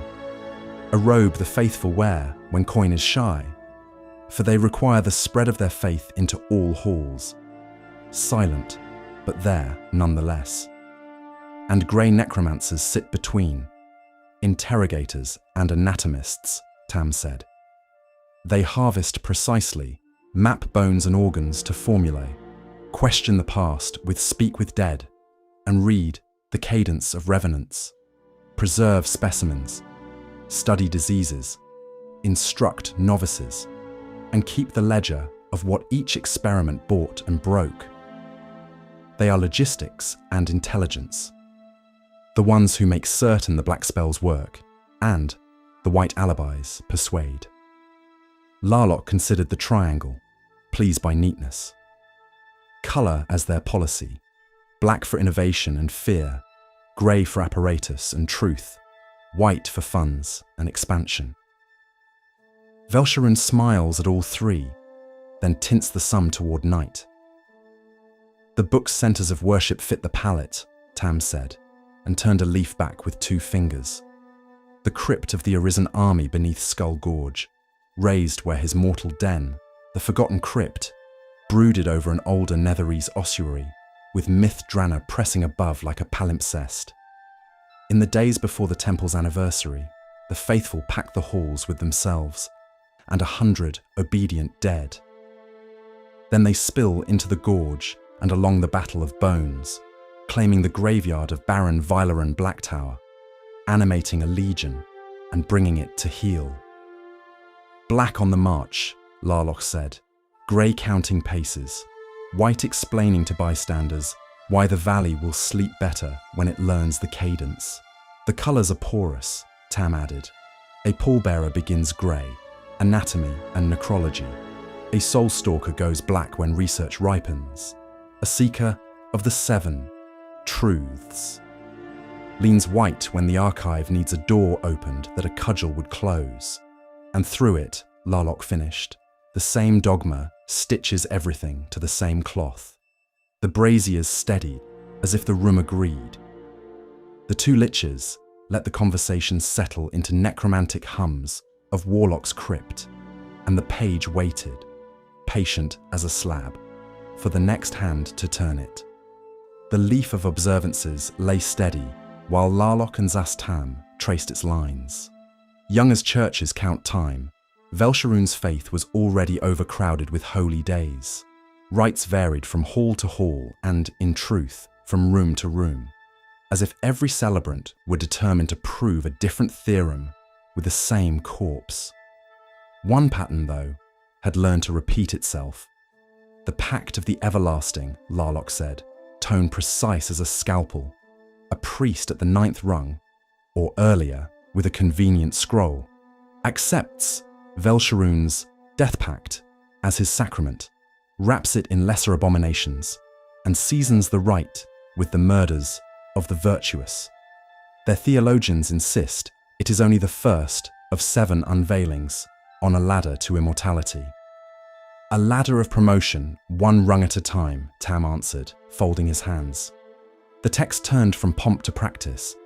Necrophants split their study into 2 clean disciplines: anatomy, bones, muscles, organs, the craft of harvesting without waste and persuading a thing to last another hour; necrology, the law of the unbreathing, telling ghoul from ghast at a glance, reading a revenant's cadence, knowing which command will hold.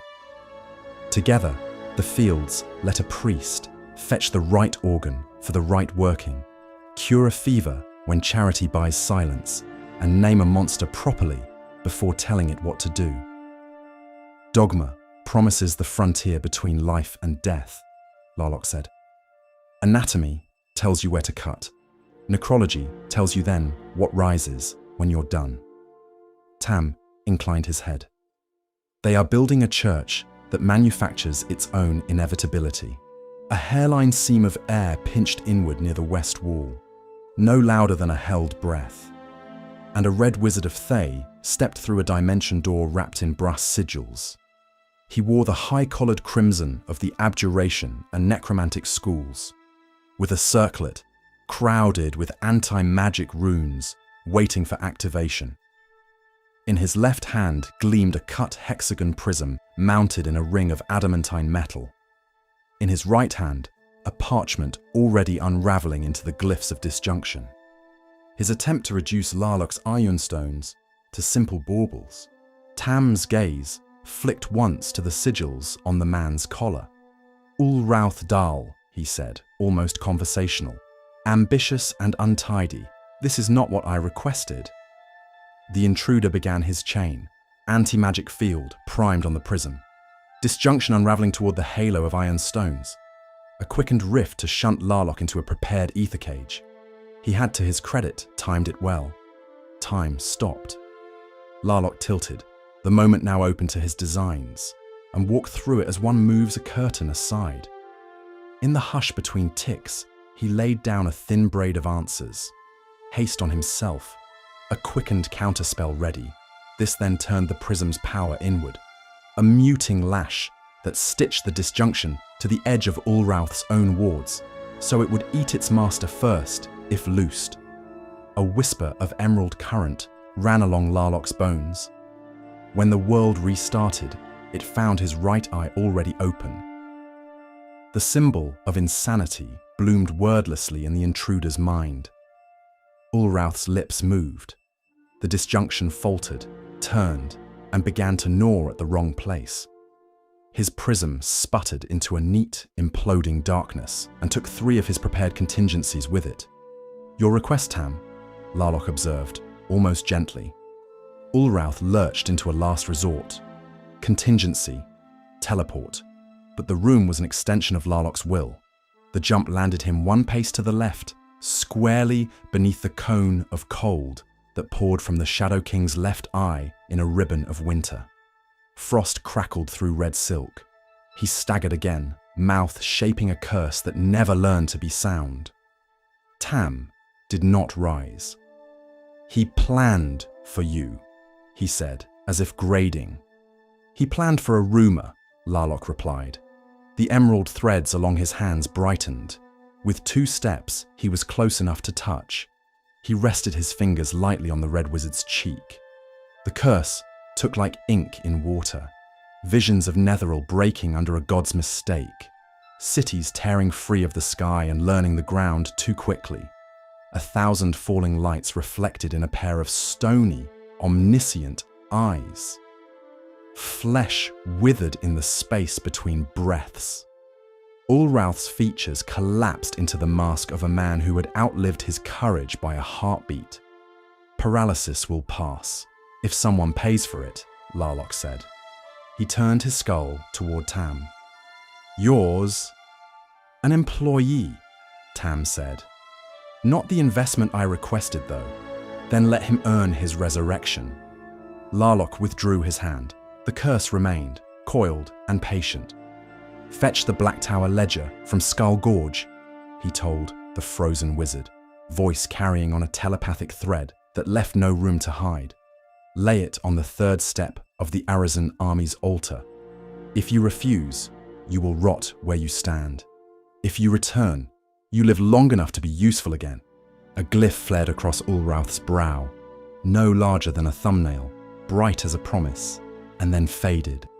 The paralysis held steady as 2 bone bats dropped from the shadowed beams and took station, silent now as pins.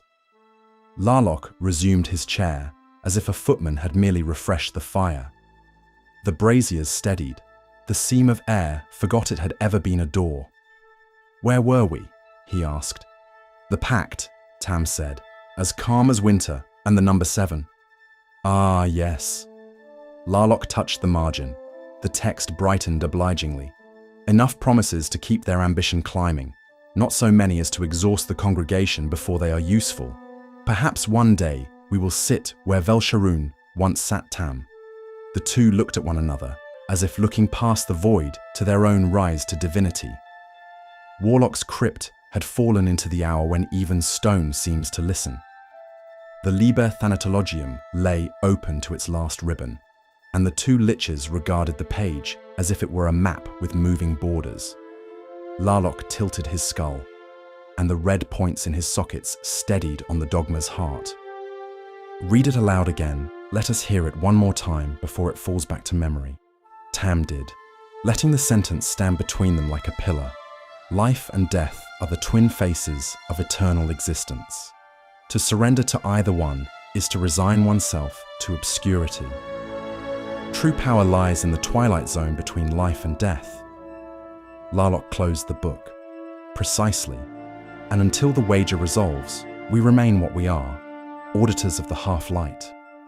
The braziers lowered themselves to embers. Outside, mist drew a pale arc over the highest bridge and vanished into the dark. Neither day nor night, only the narrow ledger between.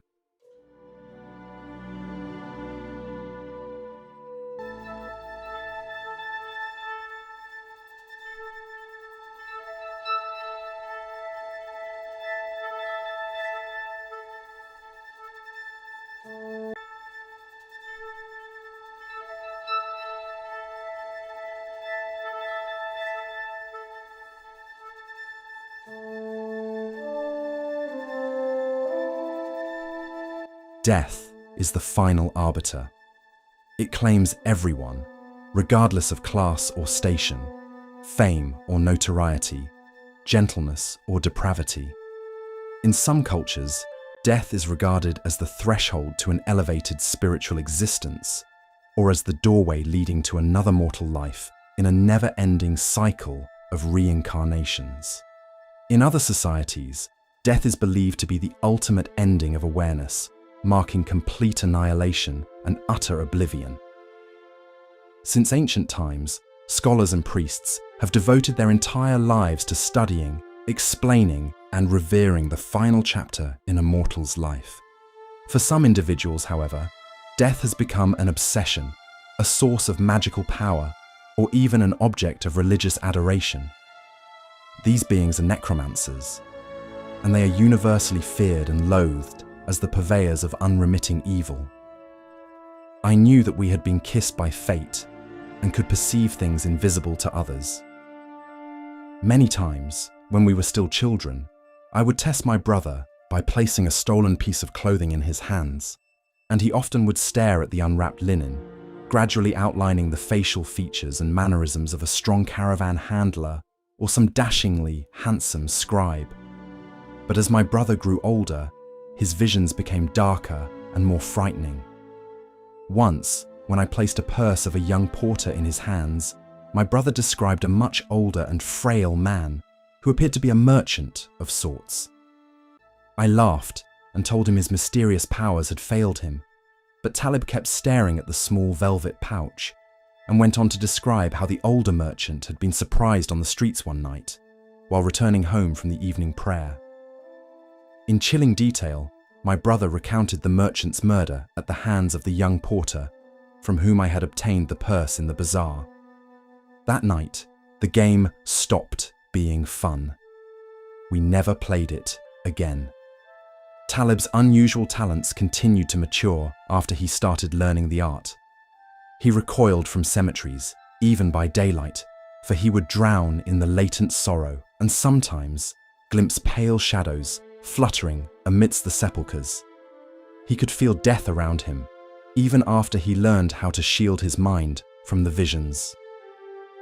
One evening, after we stopped for the night at the house of our friend Salim, the pearl trader, Talib woke us all at midnight with his screams. We found him mopping the azure tile floor with his linen nightshirt, moaning incoherently about a river of blood and the dead woman in his bed.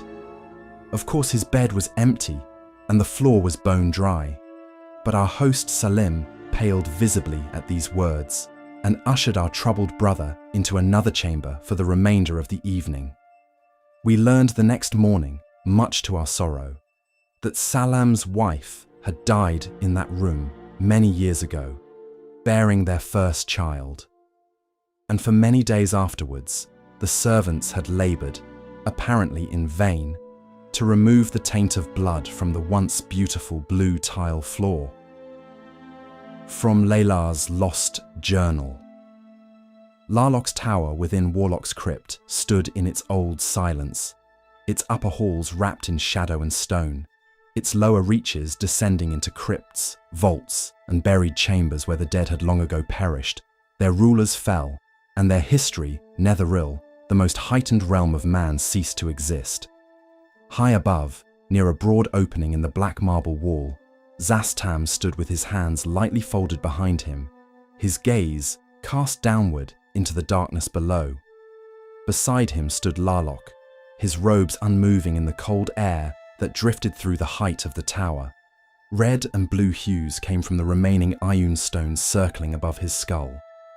Far beneath the landing of the tower's balcony, at the tower's foot, the dead lay scattered across the flagstones in a wide and silent field. Scores of corpses left in stillness, some half-armoured, lost warriors, some rotted to the bone, some little more than dark shapes in the gloom of Warlock's Crypt. Then Larlock raised one of his skeletal hands. The gesture was slight. A few dry syllables slipped from his mouth, ancient and exact, and at once the dark floor below stirred. One corpse shuddered, then another, then dozens more.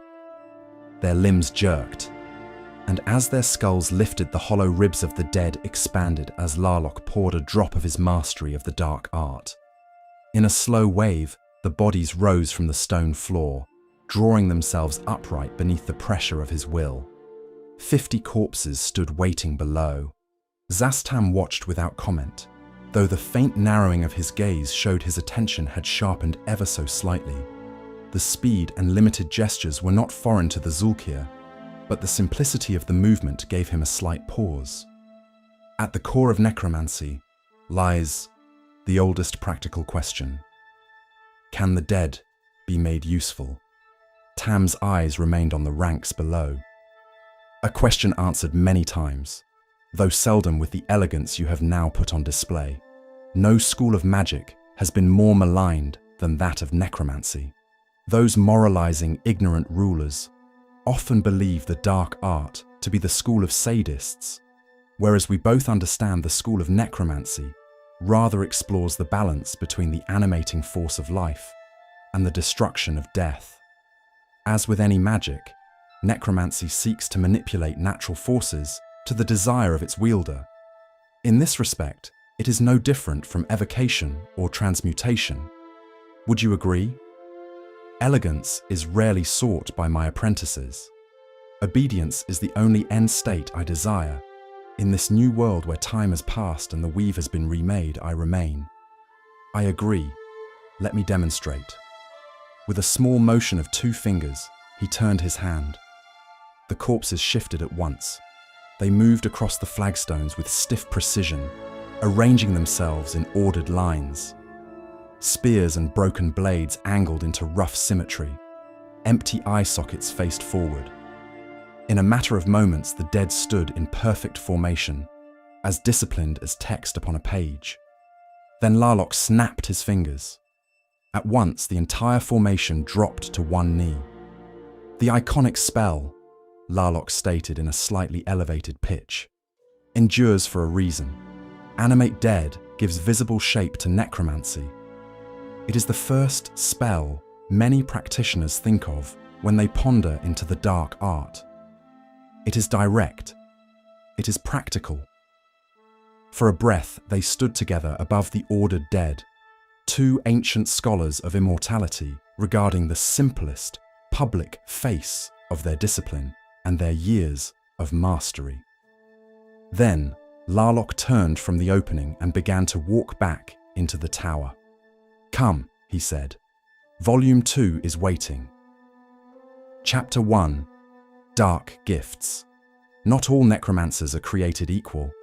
Indeed, it would be dangerous for any being mortal or divine to assume that a wizard's powers were limited simply to the spells at his or her disposal. Just as the necromancer's average abilities are more than suitable for most of their machinations, this section describes a necromancer's unusual, salient abilities, sometimes known as dark gifts, implying some connection with the mysterious evil powers that patronize black necromancy. The necromancer's mysterious skills include a wide assortment of powers, wild talents, and strange magical powers. Not all of these abilities, except the latter, require direct intervention by an evil, extraplanar power.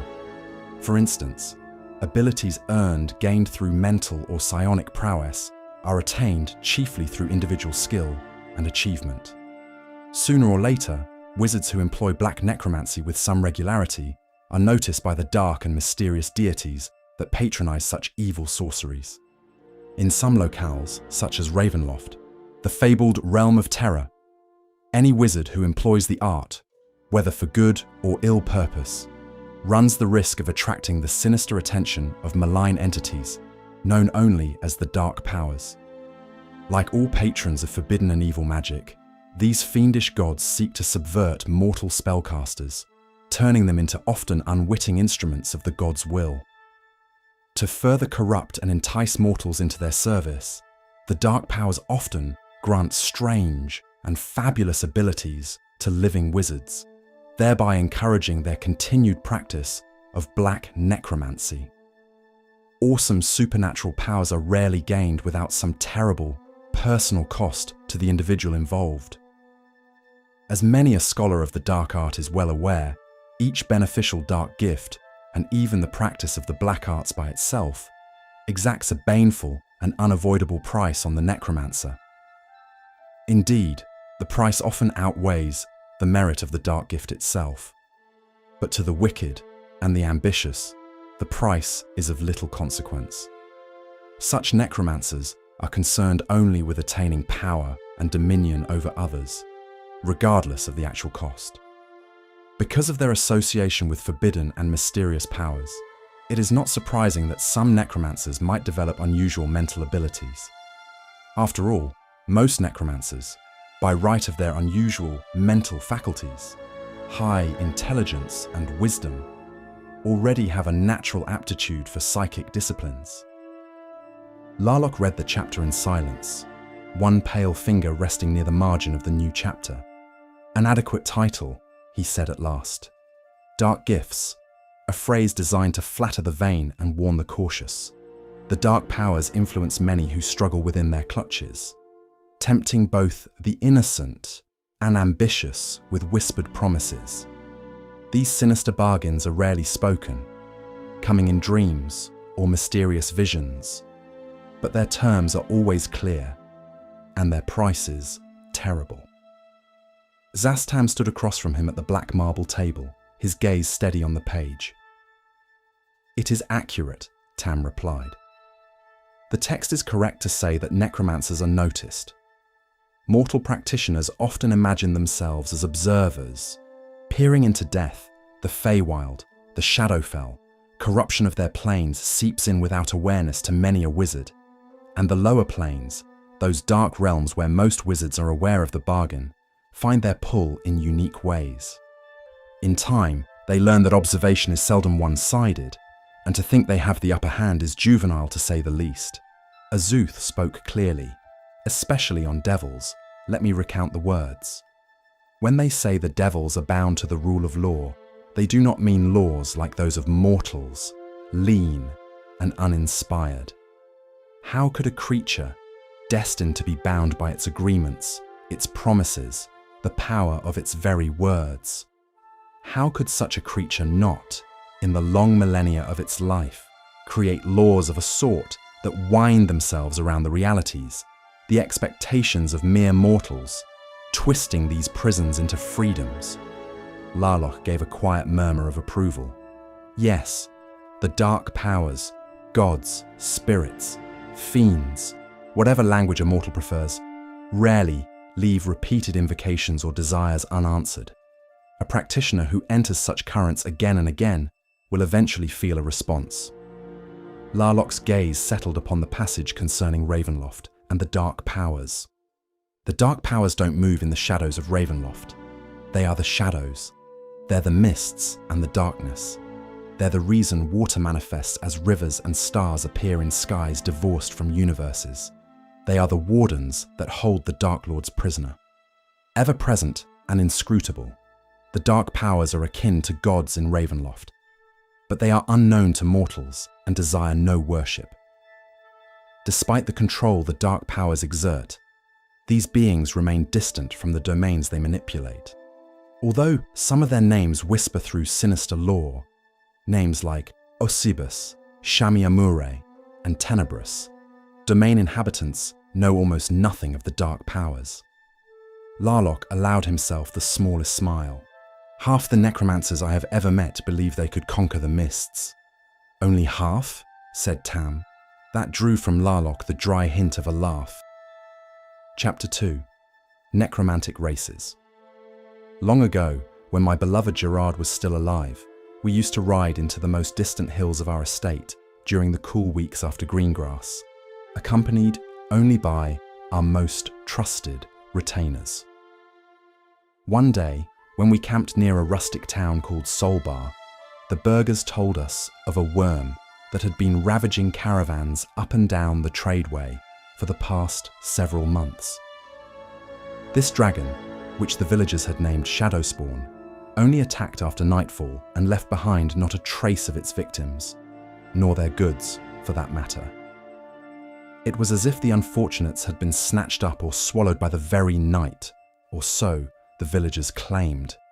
Weeks after the attacks began, some of the dragon's victims were spotted by woodcutters in the Forest of Worms, but these were only animated shells, mere zombies of the victims, which had been raised up by the dragon for her perverse pleasure, and then cast loose into the forest once they ceased to amuse her. This much the town had learned when Solbar's clerics called back the victims' spirits from the zombie remains, asking them about their murderer.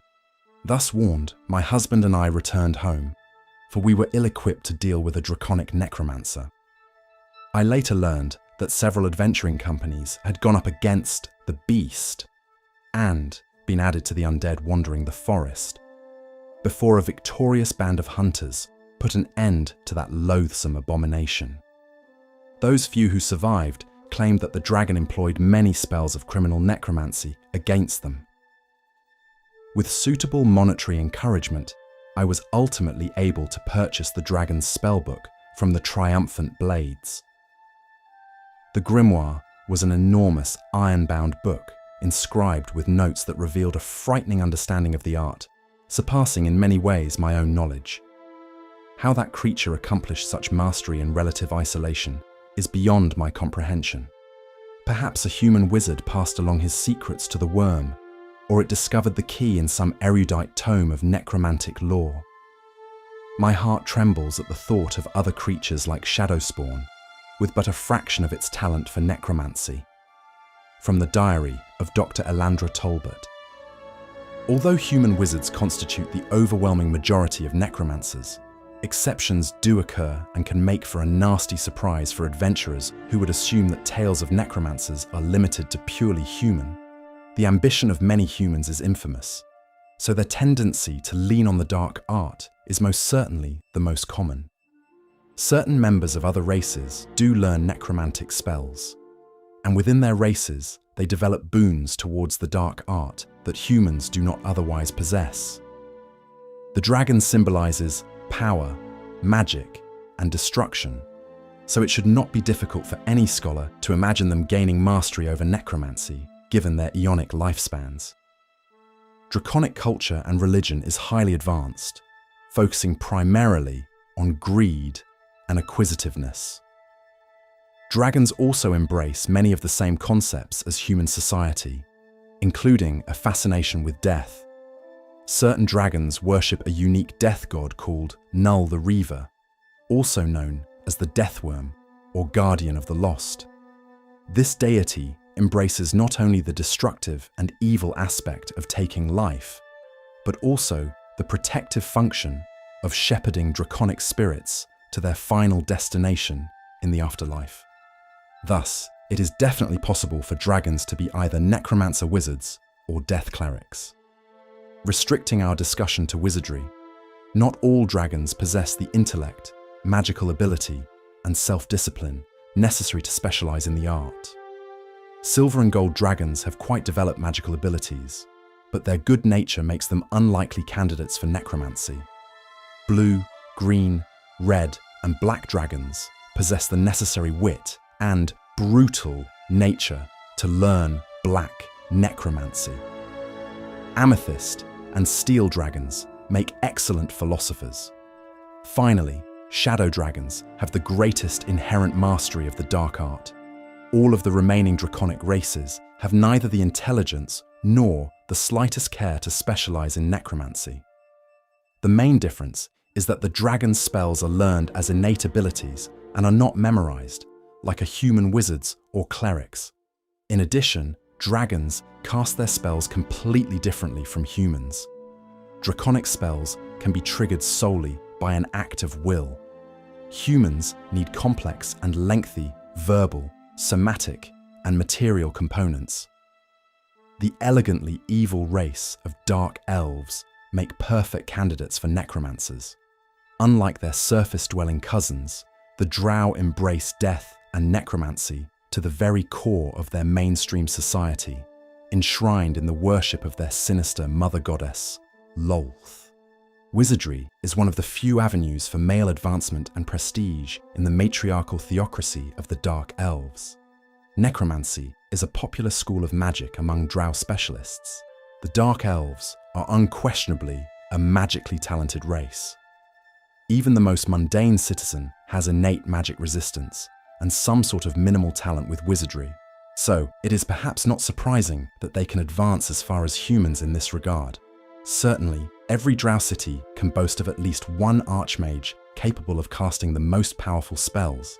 All drow wizards, necromancers included, either operate strictly within the matriarchal confines of their society or live completely outside them. Those drow who remain in their own communities emerge into outer layers of the Underdark, or more rarely to the surface, only for training or war parties. The most powerful drow necromancers place themselves above such petty tasks, residing exclusively in subterranean cities, where they serve the constantly broiling, internecine quarrels relished by the various noble houses.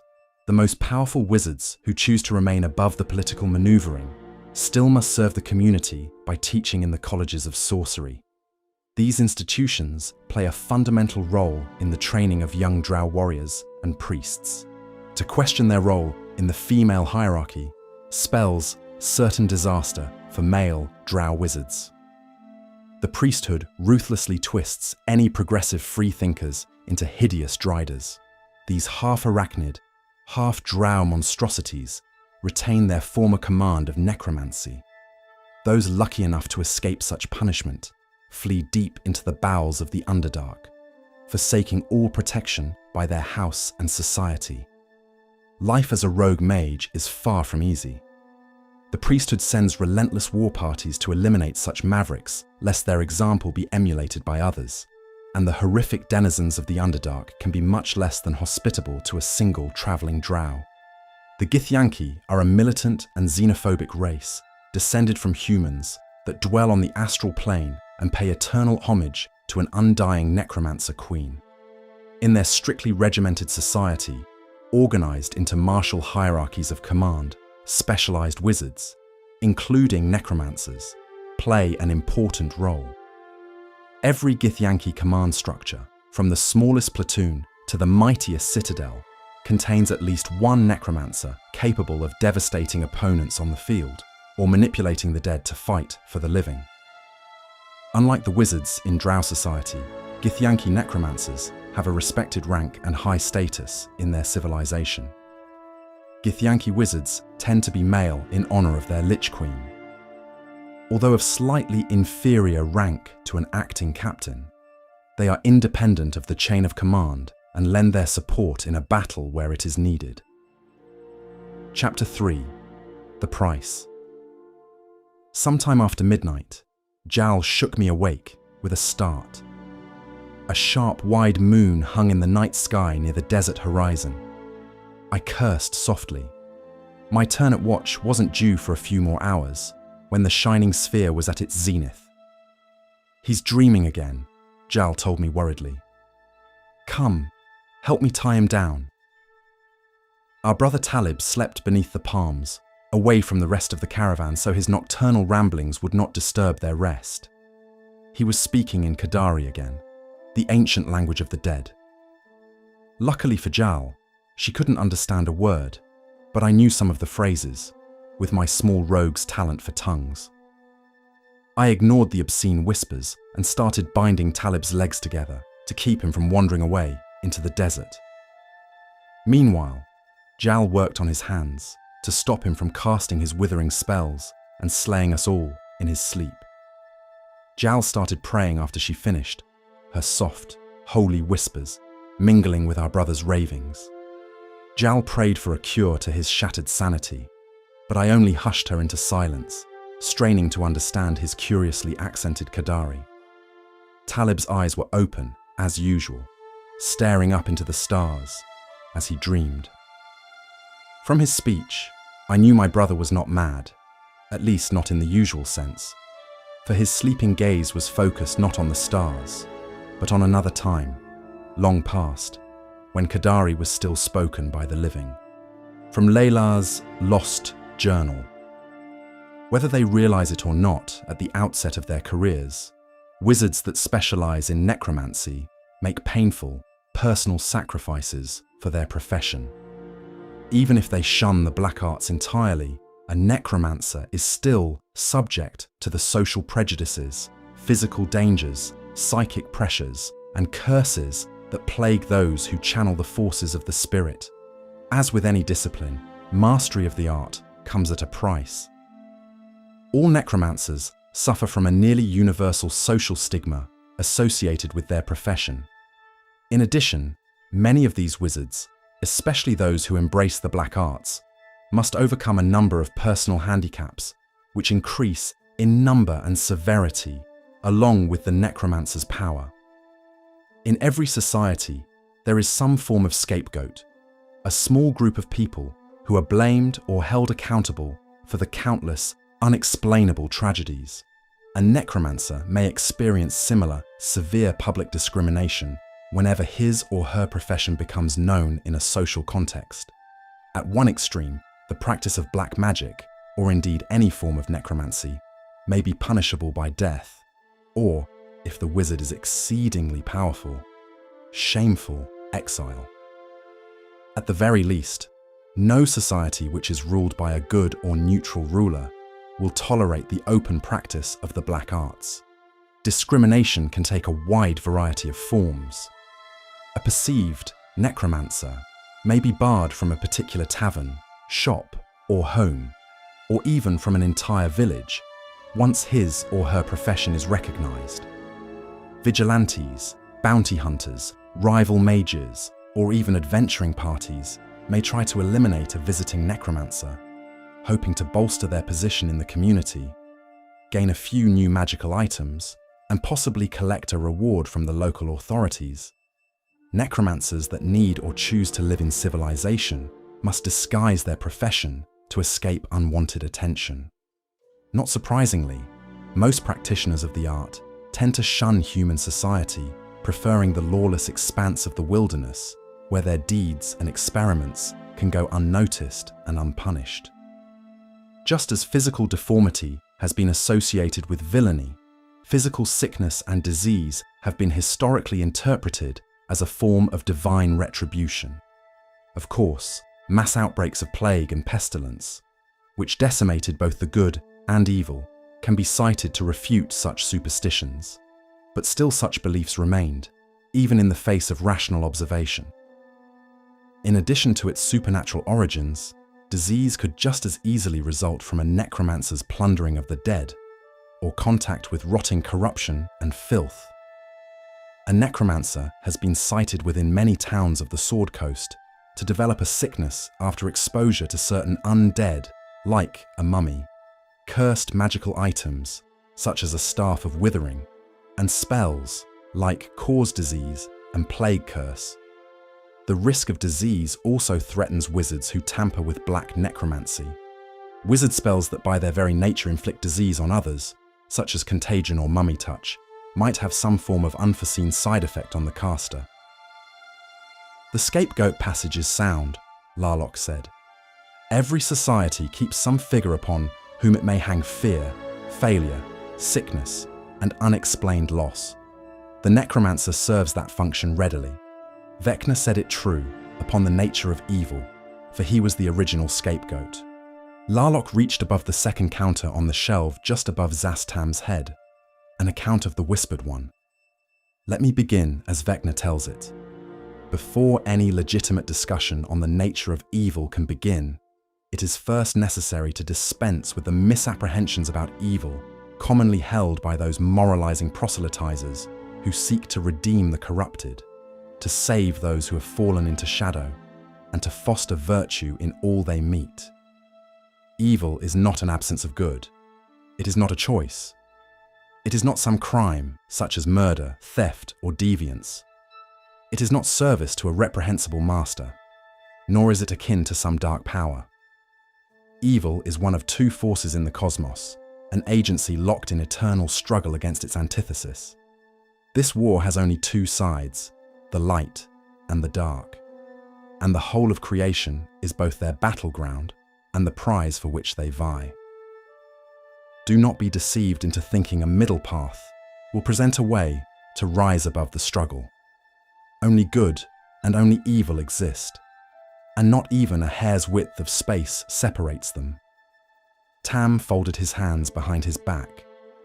The dead child, the blighted field, a wasting illness, a missing traveller. Once a necromancer's name is attached to such things, evidence becomes almost ornamental. Evil is often the first aspect that is thrown upon those who step upon others to achieve power. Larlock's mouth curved very slightly. Let me continue. The capacity for evil lies in every thinking creature, just as vital as the potential to do good. Most creatures are divided. Virtue wars against dark desire. The cosmic struggle between these two forces played out on the smallest stage of one life. Committing what some might think an evil act does not make an individual evil, so long as the individual retains the ability to do good. What constitutes true evil is an inability to recognize good as a preferred state, to perform good deeds, and to fight against the darkness within. An interesting declaration, a simple thought though. Who decides what the nature of evil is? Necromancy gives life to those who cannot be of use. My work often only intersects with those who believe themselves above the use of the fugue. In my view, I am simply making use of the tools that have happened to present themselves before my path. Larlock let the page settle flat beneath his palm. The chapter understands something many lesser accounts ignore. The cost of necromancy is not merely what the practitioner gives up in pursuit of power. It is also what the world begins to take from him once it learns what he is.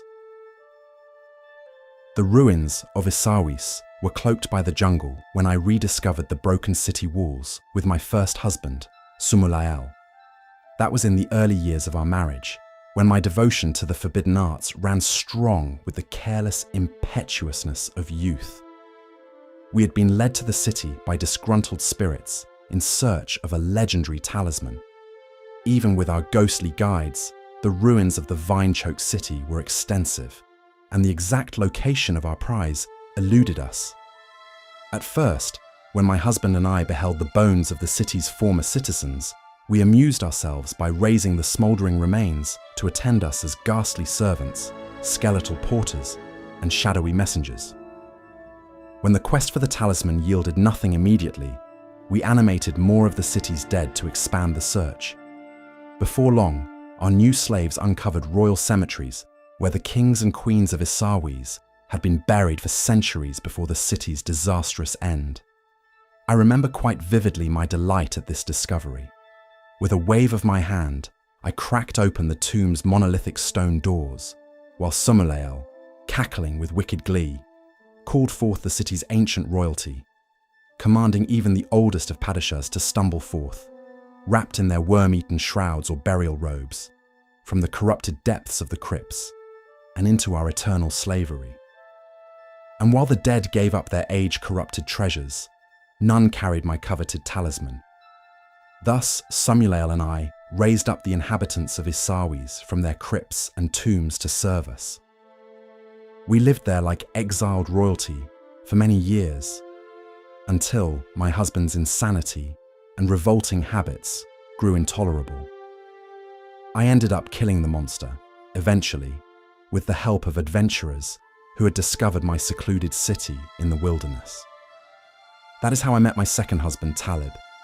He was one of the explorers who assisted me in destroying Sumulael and helped me to find my long-sought talisman. I soon came to love Talib, after a fashion.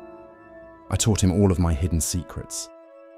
We were happy together in Isawis, rebuilding the city to its former glory. But in the end, that marriage also failed.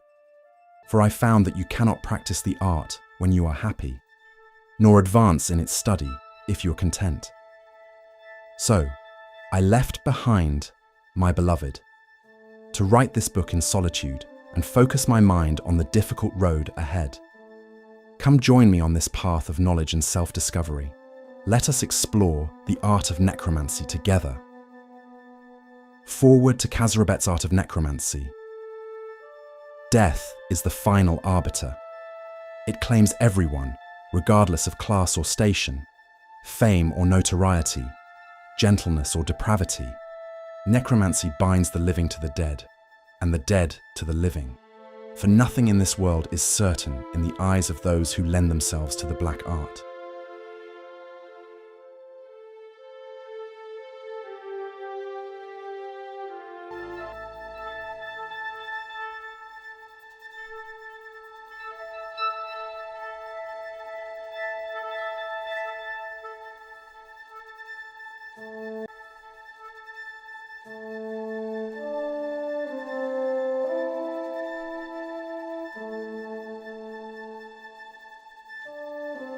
The dusty corridors of Warlock's Keep led everywhere and yet nowhere, but Zastam knew where he was going.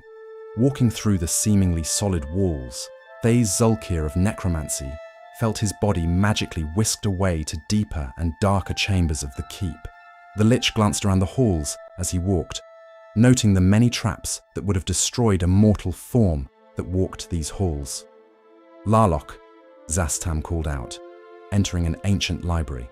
"I bring part of the payment that I promised you. Show yourself." Ashrath intoned a rumbling voice some distance away. The library slowly illuminated itself in a flickering red glow, casting a fiery light across the assembled tomes. "I've been expecting you, Tam," the voice intoned. "But you are still 3 weeks late with payment." Zastam walked toward the sound of the voice, rounding the end of a bookshelf and strolling nonchalantly toward an ornate golden throne pushed into a corner. Larlock, the ancient lich, who hailed from Netheril, sat amidst a clutter of books and braziers. The Shadow King's body was in stark contrast to that of Tam, while the Zulkir of Necromancy strove to maintain his human appearance.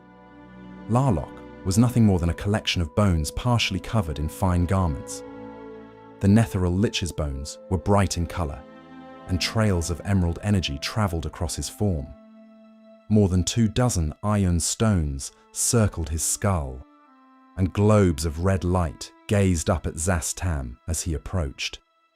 "As I expected, we ran into some Harper resistance," Tam replied, taking a seat opposite the Shadow King.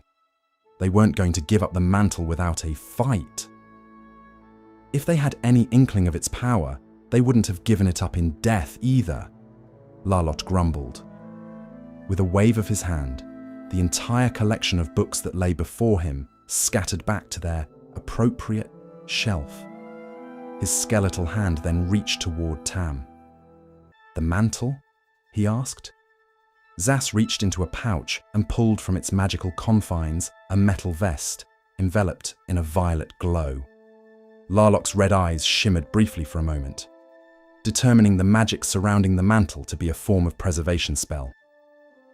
He then took the vest from the Zulkir and laid it on the table. A moment later, Larlock glanced up at Zastam. "Why are you still here, Tam?" questioned the ancient lich. "This part of your payment is completed." "The search for this ancient magic has raised my curiosity," the Zulkir replied. "I wish to know more about what Netheril really was." A long moment of silence descended over the two undead creatures, their gazes locked on one another. If Zas would have had a heart, it would have been racing. Finally, Larlock replied. "You are both vain and impetuous," the Shadow King replied. "All who have visited me in the past have been destroyed, regardless of their allegiance." The Zulkir paused for a brief moment. "That is because the others who came before me were inept." "True," replied Larlock. "You have not failed me," he stated. Another long moment of silence filled the library. Years could have passed for all either of the undead cared. Time was meaningless. Finally, without warning or preamble, Larlock, the Shadow King, revealed his secret past and Netheril, the ancient city who dreamed too far. Zastam did not shift in his chair as Larlock placed the mantle upon the table. The necromantic artifact pulsed faintly, a heartbeat of old power that neither of the undead cared to heed. In that moment, it was little more than decoration between them. The real power in the room sat robed in rags and adorned in emerald energy, his skull gently tilting. "You wish to know what Netheril was, and who I am, Tam. Truly. Not just the myths that dance around campfires in Rashomon, or the half-sung histories that scholars stitch together with conjecture and ink." Zastam inclined his head. "I do. From the mouth of one who lived it." Larlock leaned back into his throne of bone and brass, a thoughtful sound clicking in his throat. For a moment, his mind wandered, perhaps to a library of the mind with endless corridors, each one cluttered with truths no mortal dared catalogue. Then, with sudden sharp clarity, He began to speak. "I was Larloch the Golden, once," he said softly.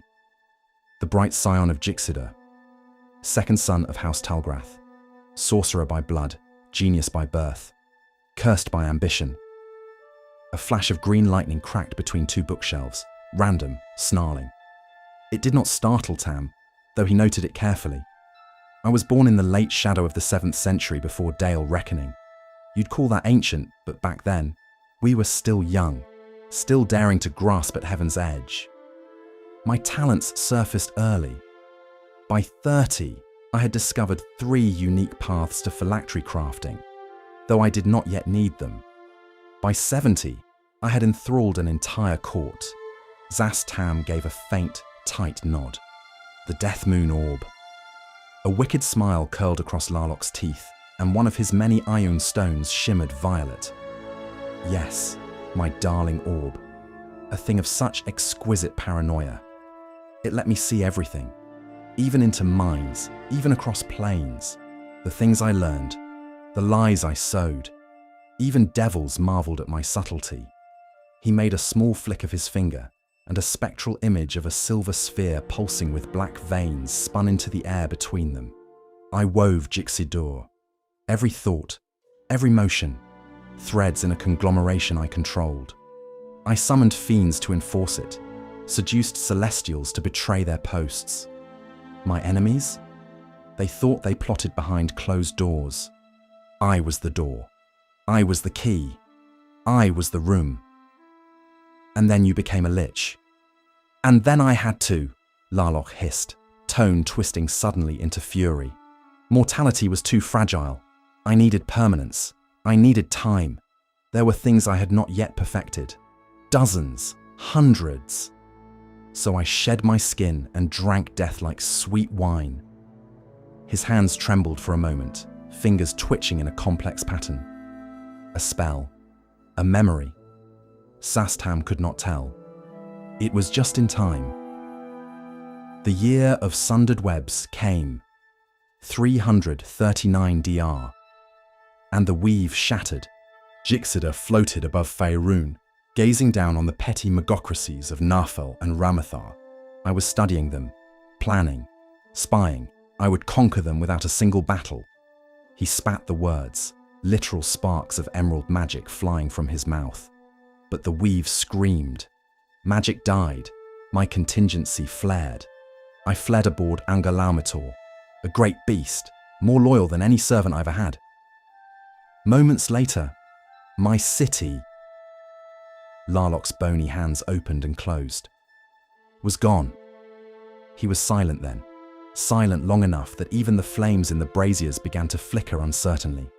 Zas Tam watched carefully, measuring the weight of Larloch's silence. Then the Shadow King spoke again, calmer now, his voice almost mournful. "I found Orbadal some time after. My rival, Raugaleth, had ruled it, arrogant wretch. I dug through his shattered towers and made them mine. And when I found him, trapped like a rat, clawing at stone, I offered him death. And he refused it. No," Larloch whispered. "He accepted it, and I denied him." A moment passed. Then Larloch laughed, long and unhinged.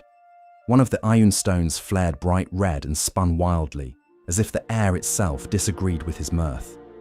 "Now he serves me still. My first liege. My first shade." Zas Tam folded his hands calmly. "And after that? What kept you hidden for 2,000 years? Larloch's eyes burned. "Preparation.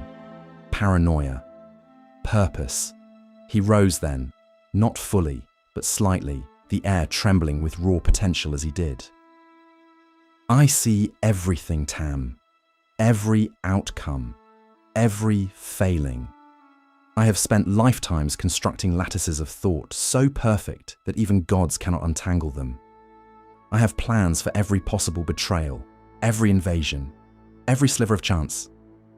And when the multiverse inevitably shifts, I adjust. But the price," Tam said, watching the mad flicker in Larloch's glare. "Yes," Larloch said quietly, "the price. The more perfect the plan, the less of me remains, to enjoy it. I dream now, Tam. I dream while I am awake. I forget which voice in my head is mine. I speak in circles because the straight line has long since frayed. His tone darkened again. But do not mistake madness for weakness. The world has forgotten what I am capable of. I let them forget. Another long silence. And you, Larlock said finally, settling again into stillness. You want to know what Netheril was? I do, Zastam said, again, calmly, because I intend to build something greater. Larlock stared at him for a long time, then chuckled again. Greater. Careful, Tam. That is the same ambition that killed a god. His skull tilted. Fine. Stay. Ask your questions. But remember, each answer costs you. Zastam allowed himself the faintest of smiles. I have paid higher prices for less valuable truths. Without a word, Larlock's bony fingers twisted in a sharp gesture, and a seam in the air split open like a wound. A ripple of greenish-blue light spilled forth, and from that shimmering gap, he drew forth a massive tome bound in skin that pulsed faintly, as though remembering the heartbeat it once had. The Lich laid it gently upon the table between them, the pages stiff and yellowed with extreme age, yet perfectly preserved. Etched across the cover in fine arcane script were the words, "Of the Fall of Netheril," penned by Raugilath, the Ageless. Zastam regarded the book in silence, taking in the exquisite craftsmanship and the unmistakable aura of grim reverence. I had him write it, Larlock said softly. Raugilath, my old rival, my first servitor. It was the only task left worthy of his mind. He resisted, at first, called it necromantic vanity. But in time, he understood. He tapped the cover with one long polished nail. Every page reviewed, every passage cross-checked. Not even Myth-Nantar's scribes preserve history as purely. The entire chronicle was delivered to Candlekeep in secret. Yes, even they bowed to its completeness. A rare flicker of pride ghosted through his voice. It is the truth of Netheril, not the myths, not the warnings passed down by frightened elves or the bloated scholars of Cormyr. This is how empires die when they forget to fear their own reach. He slowly turned the cover open, and the first page breathed out a faint sigh, enchanted air spilling free as though the book itself were exhaling ancient dust and sorrow. Read, Tam, and know why we fell. The pages turned themselves.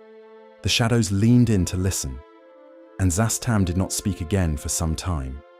In 3520, the arch-wizard Ulaum disappeared.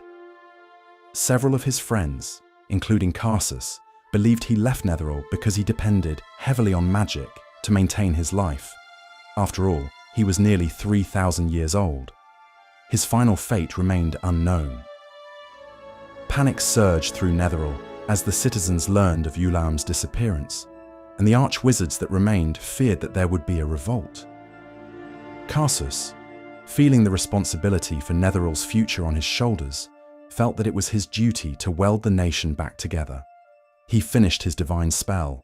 It was designed to temporarily steal the powers of a deity.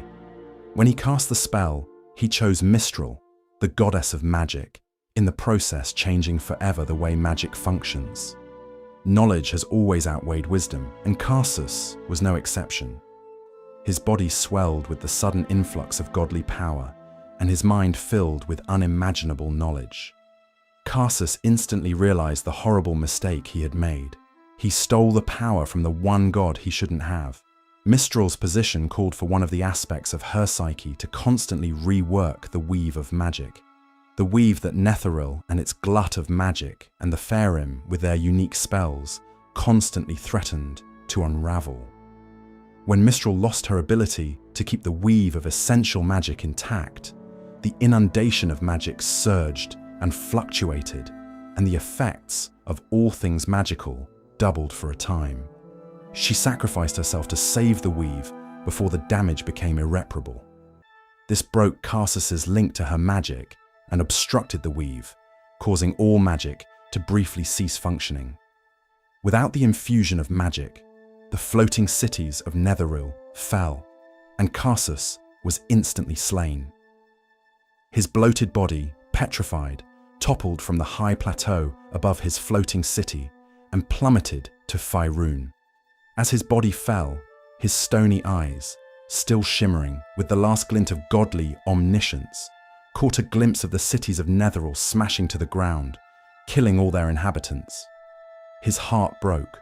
Greed for the power of the deities themselves caused the destruction of his home, his family, his friends, and his people. Larlock let the tome lie open for a while, his empty eye sockets fixed on the chapter's final words. The ione stones spinning about his skull slowed almost imperceptibly, like vultures catching a windless moment. Karsus, he muttered at last, the name like ash falling from his tongue. Brilliant. Zastam did not reply, watching the elder lich with interest as a silence thick with ancient memory settled between them. He meant well, Larlock continued, his voice carrying a rare softness. He truly thought he was saving us, thought himself the keystone that could mend an empire crumbling under its own arcane weight. His skeletal fingers brushed the edge of the page like one might pet a favored beast long dead. But knowledge, Tam, knowledge is only ever half the blade. And the other half? Tam asked quietly. Wisdom, Larlock hissed. The thing no god can grant, no spell can teach, and no library can lend. The violet glow of the mantle dimmed on the table as time unravelled once more in the flickering red library. Larlock had grown eerily still again, his hands folded beneath his chin as though deep in some ancient equation, calculating a universe where every variable bent to his will. Zastam, never one for wasting breath, let the silence settle, then cut cleanly through it. You did not vanish after Netheril fell. You built a kingdom beneath the world's feet. The crypt, the collection, the legends. Larlock's jaw shifted slightly, the gesture neither amused nor bitter, just aware. Ah yes, Warlock's crypt, he muttered, as if it was some amateur's conjuring den. Orbadal, Tam. It was called Orbadal, a city of towers that scraped the stars and bent moonlight to mortar. Now, reduced to a cautionary tale told by frightened sages in taverns far too well lit. He waved a skeletal hand vaguely, and an illusion shimmered into the air, an elegant ruin floating above the ocean, veiled in mist, like a dream held barely in memory. They renamed it. They always rename things they don't understand. Zastam leaned forward slightly, clasping his fingers. You made it your fortress and your prison. Larlock's skull tilted. A dozen ione stones flickered different colours as if reacting to his thoughts. I did not make it a prison. They did. The world did. When the art you pursue becomes so terrible, so complete, that the gods themselves hesitate to peer into your crypt, there are only two options. You ascend or you burrow deeper. He looked toward Tam, voice now calm and ancient. I burrowed, and in time, the worms came to dig me out. Zastam said nothing. Larlock continued, voice echoing strangely as the shadows deepened around them. Adventurers, would-be dragon slayers in shining mail, cloaked assassins, fools who called themselves archmages. They came with fire, faith, and ambition. He lifted one hand. Ghostly forms danced in miniature in the air, knights burning, mages frozen in time, rogues consumed by acid or disintegration. 16 red wizards of Thay came to me, he said, his gaze settling on Tam. Some, on your orders, some not. One survived. Barely. Not because he was clever, but because he was quiet. Zastam's face betrayed nothing. That one returned with nothing but madness. He burned his notes, spoke only of orbs in the sky and a voice in the stones. Larlock chuckled. That was me being polite. His fingers tapped together slowly. They wanted what I had, Tam. The Horde. The true Horde. Not dragon's gold, but magic. Spellbooks from fallen ages. Artifacts the world has forgotten. Scepters from Netheril's high days. Things that should not exist, yet still do. I own them. Some I made. Others I stole. A few I simply waited for. And the Ion stones, Tam noted, his voice steady. You've refined them. Ah, my precious constellation, Larlock said wistfully, gesturing toward the spinning motes. They do more than empower. They sing, each one a verse of a grand spell I haven't yet cast. He stopped suddenly, head jerking as if hearing something far away. And yet, he said more softly, even in that deep cold power, I grew bored. I needed contrast, movement. You unleashed an army? Tam said flatly. 200 liches bore your mark and struck Myth Drana. Larlock shrugged, his spine cracking faintly. Unleashed? No. I freed them. Every mind I had bound, every fragment I controlled, I gave them liberty.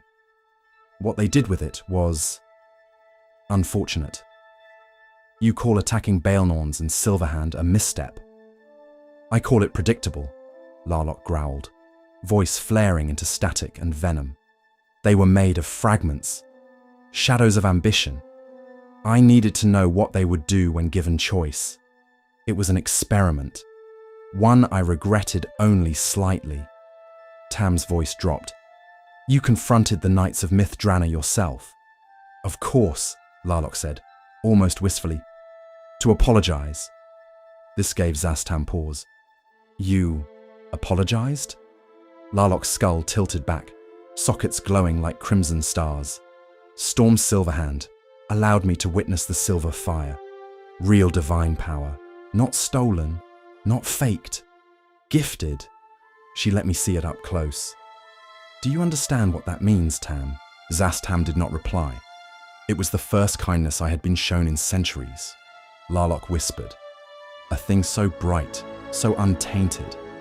I knew it could destroy me. And she knew it too, but she let me see. And did you covet it? I fear it. I respect it. I studied it in a moment that lasted forever.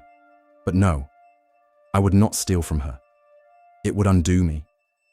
Zastam's expression shifted, just slightly. You felt something, even as a lich. Larlock was silent for a long time. Then, there is no magic in the world that can entirely unmake the man you once were.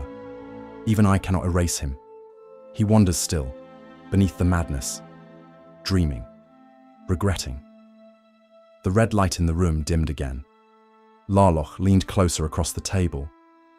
And that is why you're here, Tam. You see it too. The rot beneath the crown, the flaw in every empire. Zastam inclined his head. I came to learn, and I have, but I also came to prepare. For what? Zastam's eyes glinted.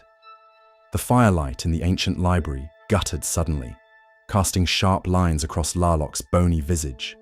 His Ion stones had slowed again, now gliding in tight, silent arcs above his head, like moons entering eclipse. I nearly had it, Tam, he said, voice low but sharp with bitterness.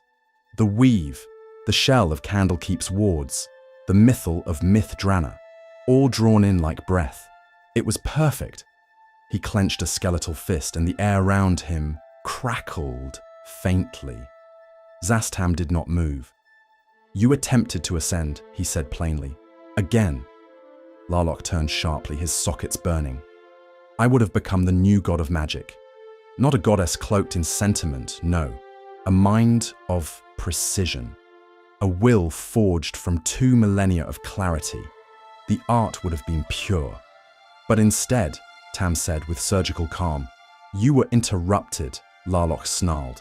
The Shrinshi, she was supposed to be gone, fading into myth. And Elminster, that meddling conjurer, has lingered far too long, like a stubborn stain on silk. The weave is not so easily seized, Tam murmured, folding his hands behind his back. You know this? You knew this? And still you tried. Larlock's expression twisted, something unhinged dancing behind his regal posture. And what is life but the accumulation of failed attempts until one succeeds gloriously? You juggle Thay's thrones like baubles, I juggle realms. Zastam's eyes narrowed. And now Raugalath is gone. At that, Larlock fell strangely still. The silence lingered like frost on stone. He broke free, Tam continued, during the death curse. Cleverly done, I admit. The shattered soulmonger, not a resource I had considered in that light. A sound escaped Larlock's throat, half laugh, half growl. He was always persistent, always whispering behind the walls of his prison, thinking I couldn't hear him. I let him write history to give him purpose, to keep his mind occupied. I thought I'd broken him. Zastam inclined his head. Apparently, you taught him too well. Larlock let out a dry, rasping breath. Then let him go. The world has changed since Raugalath was relevant. Let him claw at its edges. Let him try to matter.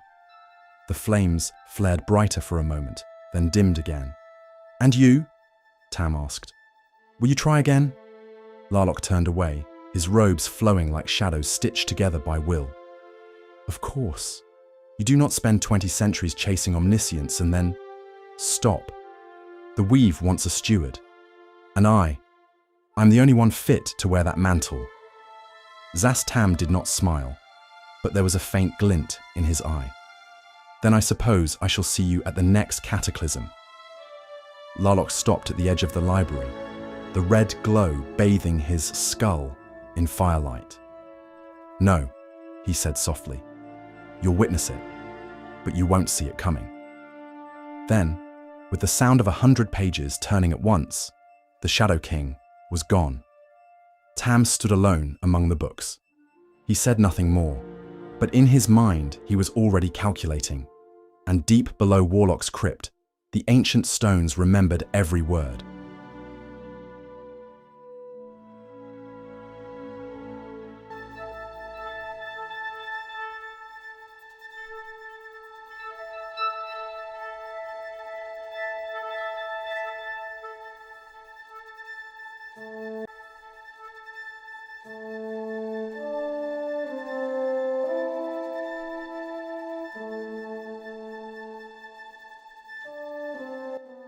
Volo's Guide to the Undying Truths, Velsharoon and the Art of Divine Necromancy, as told by Volothamp Gedarm, esteemed sage and celebrated traveller, heavily annotated and frequently corrected by Elminster Aumar.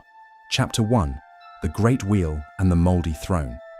Ah, dear reader, before one can grasp the ambitions of Velsharoon the Vainglorious, the Archmage of necromantic apotheosis, one must first understand the stage upon which he raised his mouldy banner, the plains themselves. For what is a god without a domain, a lord without a castle, a lich without a crypt?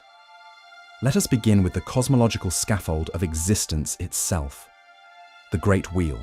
Picture, if you will, a colossal celestial wheel with the prime material plane at its hub. Encircling it like the petals of a most dangerous flower are the outer planes, each reflecting moral and philosophical alignments as varied as the opinions of wizards in a tavern brawl. Now, nestled in that vast schema, among planes hostile to both life and modesty, lies Gehenna, a volcanic midden of malevolent balance. It is the place where neutrality and evil meet in equal, simmering measure. The entire plane consists of immense mountains that float in a void, and every surface is a slope, a descent, a treacherous drop into lava or shadow. There is only the illusion of stability before gravity pulls you into your doom. Editor's note: Volo has never set foot in Gehenna. He once lost his footing on a muddy slope outside Amphail and compared it to planar warfare. Noted from E.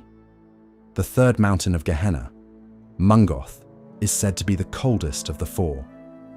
While its slopes are no less steep, they are encrusted with frost-rimed bones and tombs, rather than fire and magma. Here, away from the noise of infernal politics and the endless backstabbing of Yugoloths, Velsharoon established his divine realm, Death's Embrace. Imagine, if you dare, a mausoleum the size of a city, its towers sculpted from grave dust and rune-etched basalt, its halls illuminated by the green flicker of ever-burning soul lanterns. The air is thick, with the scent of withered lilies and alchemical preservatives.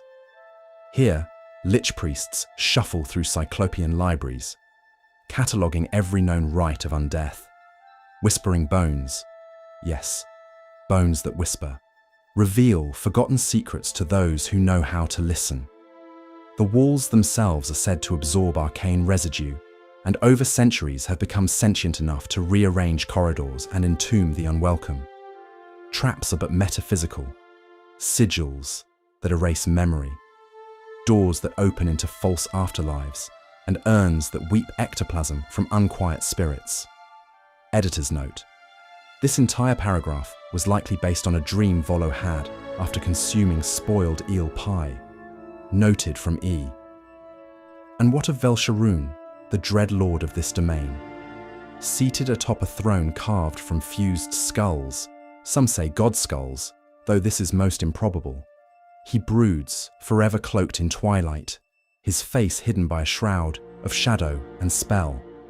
He does not rule so much as curate, for Death's Embrace is an archive, a sanctum where necromantic knowledge is hoarded like gold by a dragon. Each scroll, each phylactery, each shard of ancient bone is a puzzle piece in Velsharoon's grand experiment. To master Undeath so thoroughly that even the gods must envy his precision. But some scribes noted to me that was not always so.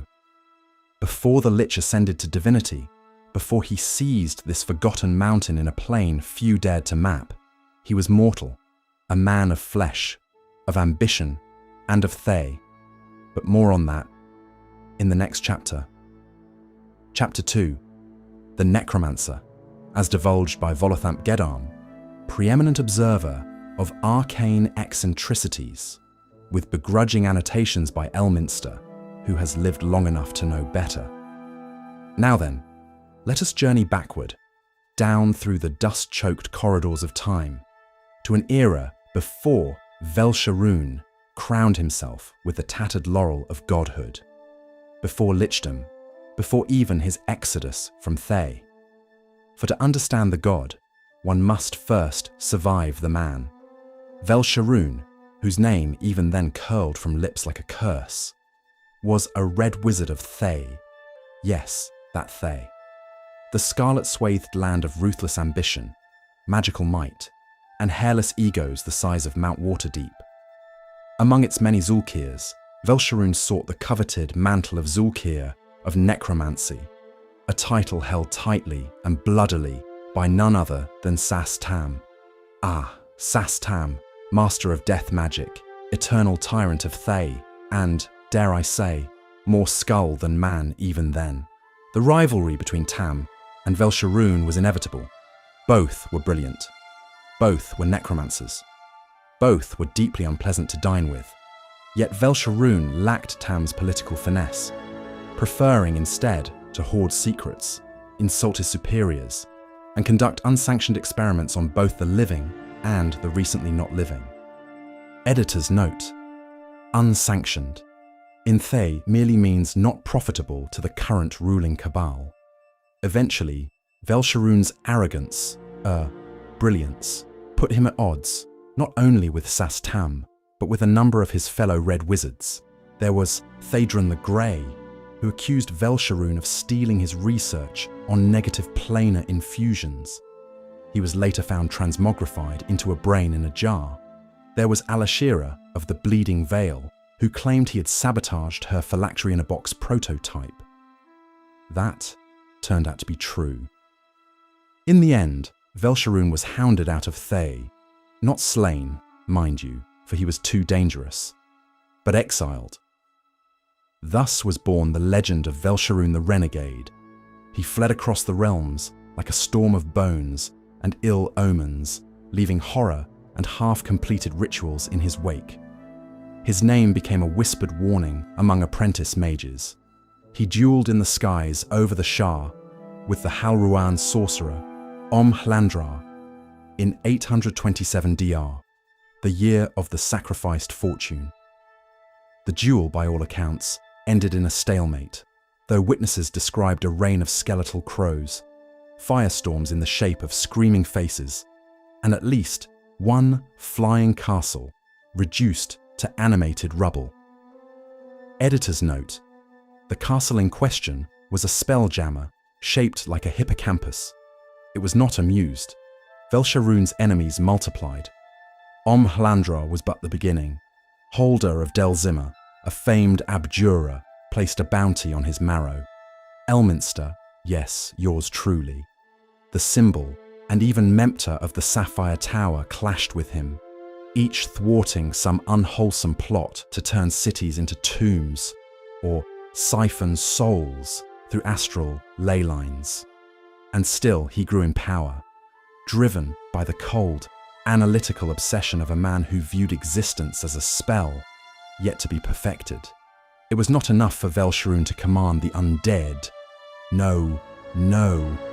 He sought to transcend undeath. His sole reason, he saw, wasn't only to live forever, but to rise above mortality altogether, to rewrite the rules that bound soul to flesh, to ascend. Chapter 3. God of Liches. Now then, we come to the apotheosis, the moment when mortal ambition shatters its chrysalis and emerges, grotesque and resplendent, as divinity. Velsharoon's path to godhood, dear one, is paved with soul ash, stitched with forbidden rites, and punctuated by the wails of those who understood too late what he was becoming. It is a tale of pettiness and brilliance, of betrayal both personal and cosmic. After decades, some say centuries, of dark study, Velsharoon uncovered the final formula for his transformation. He had already become a lich, of course. That much was inevitable. His flesh had rotted to dust, his soul nestled safely in a phylactery known only to him. Rumours persist it is hidden in the hollowed eye socket of a dying star, but I digress. No, Velsharoon's ultimate goal was not merely undeath. It was divinity. Editor's note: Volo omits that Velsharoon's ascension was not an isolated event. Multiple mortal spellcasters rose to godhood during and after the Time of Troubles. Noted from E, the Time of Troubles, for those just joining our shared madness, was a delightful little apocalypse during which the gods were cast down to walk in mortal guise. Chaos reigned, avatars died, and portfolios were left unguarded. Power hung in the air like ripe fruit. And Velsharoon, he sharpened his sickle.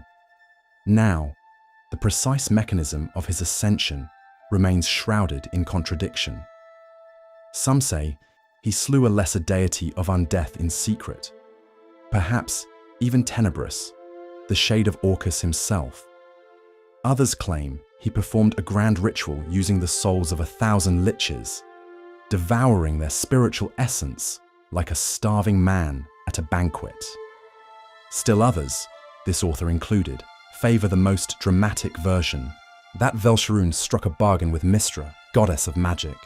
Yes, Mystra, bringer of the weave, custodian of mortal spellcraft, the very font from which Velsharoon had drunk all his life. And she, ever wary of Sastam and the rising darkness in Thay, saw in Velsharoon a useful counterweight, a god of necromancy loyal to magic itself, rather than to raw evil or demon kind. So she gave him a spark, a divine spark, mind you, not the kind you find in a potion shop, and with it, Velsharoon rose to death's embrace, his chosen realm, already constructed in anticipation of his arrival. But gods do not rise uncontested. Enter Talos, the Stormlord, ever chaotic, ever jealous. When he saw Mystra favoring this grim upstart, Talos concocted a plan to twist Velsharoon to his own ends. He offered power, dominion, and a domain of storms and entropy. And for a time, Velsharoon accepted, for Velsharoon knew he was not yet strong enough to stand alone. Under Talos's wing, he bided his time, studied divine mechanics, and cultivated followers. Necromancers, liches, seekers of undeath, all began to whisper his name. Temples were raised, not grand ones, but cold, quiet things, built in swamps and catacombs and forgotten ruins. His clergy was a morbid patchwork, insane wizards, death cultists, and a surprising number of very polite ghouls. Editor's note: the polite ghouls were likely the crypt priests of El Tabrana. They maintained a funerary school before being devoured by their own creations. And then, at last, Velsharoon severed his ties to Talos and declared his independence. No longer a pawn, no longer a pretender, a god in truth, and one with his own creed. Magic is the engine. Death is the gate. Undeath is the key. His doctrine is elegant in its horror. Where Mirkul preached dread and Kelemvor promises order, Velsharoon teaches empowerment through death. Why die when you can rise again, stronger? Why serve the cycle when you might own it? And so, Velsharoon became the patron of liches, the archmage of the final threshold, the rotting god. He is worshipped by necromancers who dare to reach beyond mortality, by liches who seek divine protection, and by the lost who would trade soul for knowledge. But beware, dear reader, he does not love his followers. He studies them, measures them, breaks them down into components. And when he is finished, he moves on. For Velsharoon is not a god of comfort or redemption. He is a god of experiments, and we, alas, are the control group. Chapter 4. Followers of the Lich. Let it never be said that the worship of Velsharoon lacks variety. His cult is a veritable parade of the pungent, the powdered, and the posthumous. From damp crypts to dusty towers, from Mulmaster to the back alleys of Thesk, I have peered into the weeping eye sockets of his faithful and dear reader. I lived to tell the tale. Mostly. Elminster's note: you lived because I teleported you out of that ossuary in Thay after you triggered 4 wards, insulted a mummy's fashion sense, and tried to pocket a cursed jawbone. Now, who follows the rotting god, you ask? Let me break it down for you. Brace yourself, possibly with garlic. Note 1. The ambitiously alive. The living cultists of Velsharoon are mostly necromancers with poor bedside manners and worse hygiene. These are the folk who believe that death is a door, one they'd like to pry off its hinges and mount over the mantelpiece. They call themselves all manner of things: the cloistered crypt, the vein of dust, the charnel scholars, and not one of them knows how to throw a proper dinner party. They rarely gather in daylight, preferring moonlight, candlelight, or the eerie green glow of a summoned will-o-wisp. Their temples are usually hidden underground beneath ruined manors or in abandoned catacombs filled with suspiciously fresh footprints. They do not pray, as you or I might. Oh no. Their prayers involve dissecting cadavers to understand divine intention, brewing potions from marrow, or speaking aloud the names of forgotten liches in candlelit tongues. Quite moving, really. If your idea of moving involves crawling things inside your skin. Note 2. The devoutly dead. Now here's where things get properly ghoulish and interesting. Velsharoon is unique among gods in that many of his most devoted followers are already dead. Undead, rather. Or, as I prefer to call them, post-lively. Liches, intelligent wights, vampire scholars, deathlock archivists, they do not just serve Velsharoon, they see him as the epitome of the perfect arcane afterlife. Where other undead worship death as an escape or curse, Velsharoon's faithful embrace Undeath as ascension. Among the most dreadful and fascinating are Morvana, the Whispering Skull, a floating cranium that dictates entire sermons in rhyme while biting those who interrupt. Cardius of the Seven Hearts, a vampire ex-cleric of Lathander who now bathes in formaldehyde and preaches the true gospel from a sunken theatre in Sembia. The Pallid Choir, wights in robes who chant in reverse and believe true enlightenment is only possible after you've been embalmed. Elminster's note, I fought 2 of these abominations. The third, I imprisoned beneath water deep. Volo once attended one of their services, thinking it was an exclusive masquerade ball. He only realized something was amiss when someone tried to eat his soul instead of his hors d'oeuvres. Note 3. Practices best left unpracticed. Velsharoon's rituals are a disturbing blend of arcanum and anatomical misadventure. Common rites include the Marrow Prayer, where spellcasters extract bones from corpses and scribe spell scrolls upon them, sometimes while the bodies are still moving. The Liturgy of Entropy, a whispered chant said to loosen the bindings of flesh, which it does, quite literally. The Pilgrimage of Rot, which requires followers to spend a 10-day buried in soil and filth, meditating on the inevitable triumph of decay. But wait, there's more. Some cults take to building bone gardens, where skeletons grow from enchanted soil like crops. Others raise armies of the dead and send them across borders, not out of strategy, but religious fervor, as if every reanimated peasant is a sermon unto itself. Note 4. Clerics and cult cells. Though Velsharoon was theoretically slain by the symbol in 1425 DR, Elminster insists this is fact. I say she only singed his eyebrows. Divine power still trickles to his faithful. His cults, particularly in Mulmaster, Unther, and remote ruins in the plains of purple dust, continue to receive spells. This suggests one of 3 things. Velsharoon is back.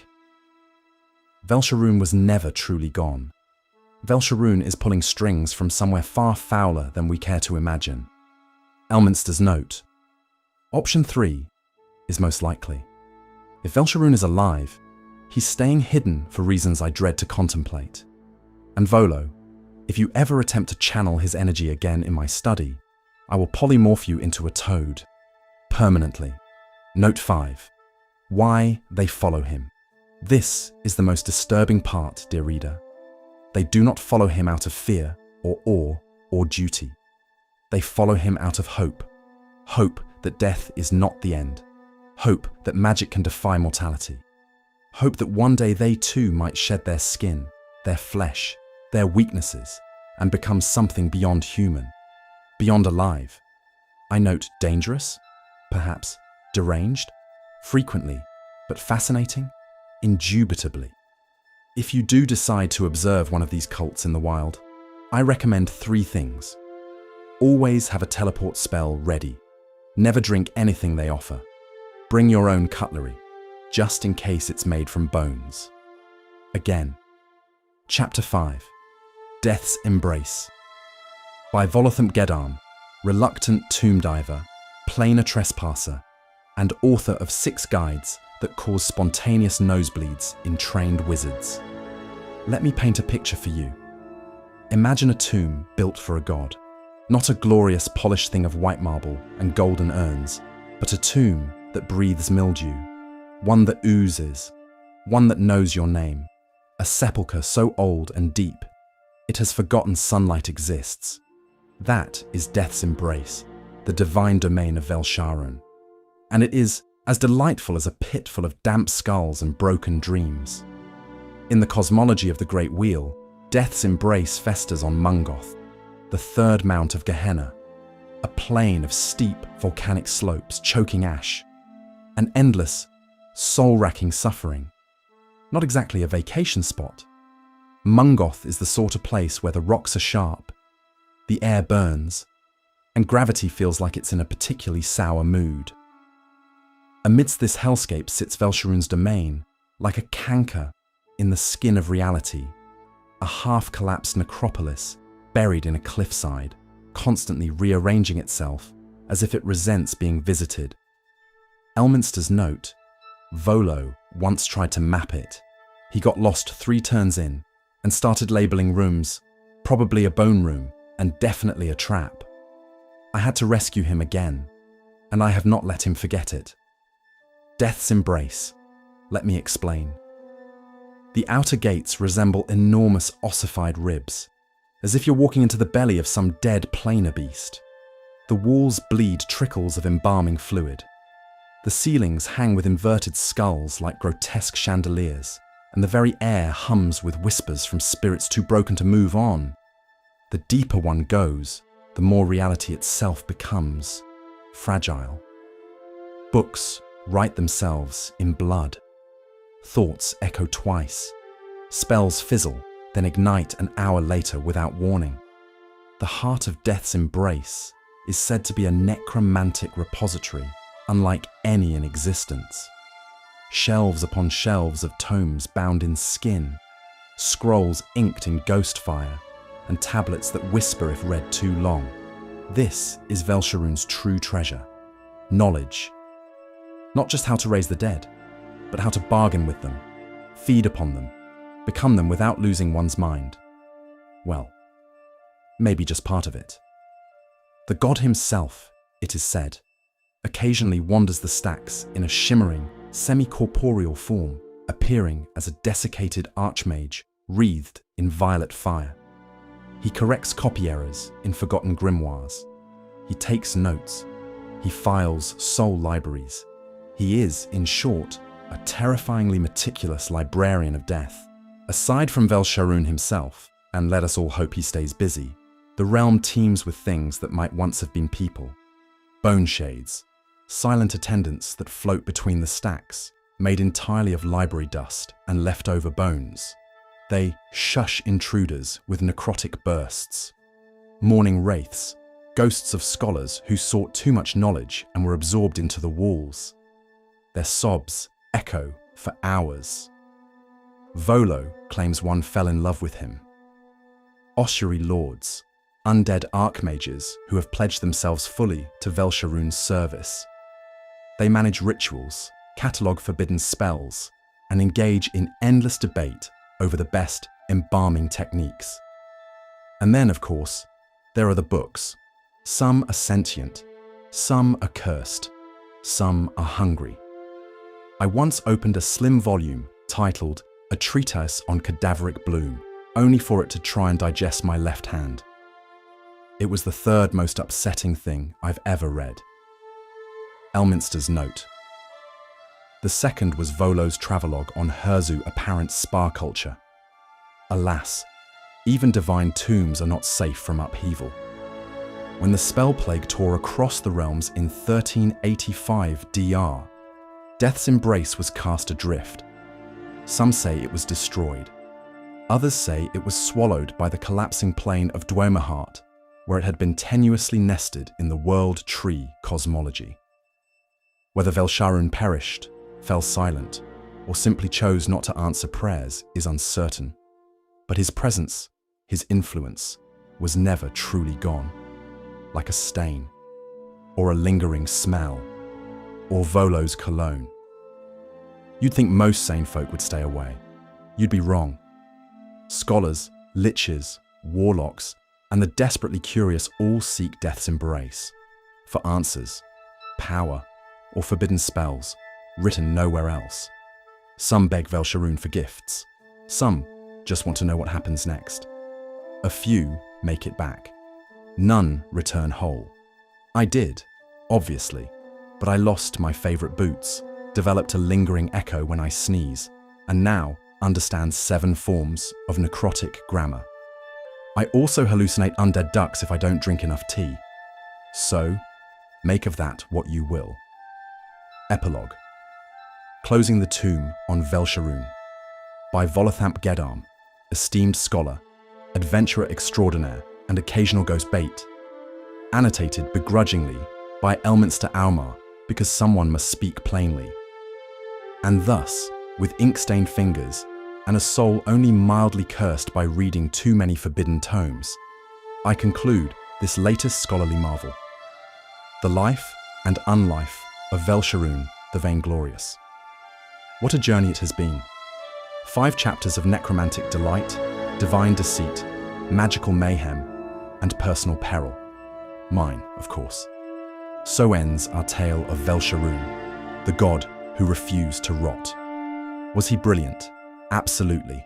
Dangerous? Unquestionably. Vain, petty, manipulative, and prone to magical monologues in the mirror? Without a doubt. But let no one say he lacked ambition, or the sheer gall to look at the heavens and say, "Make room." And if, by chance, some cultist offers you a goblet filled with a suspiciously glowing potion in a shadowed ruin, remember what you've read here. Decline politely. Then run, with a flourish and a prayer to Mistra, and a backup prayer to Timora, Volothamp Geddarm. Elminster's final note: if Volo ever drinks a divine ascension potion, I'm moving to Sigil.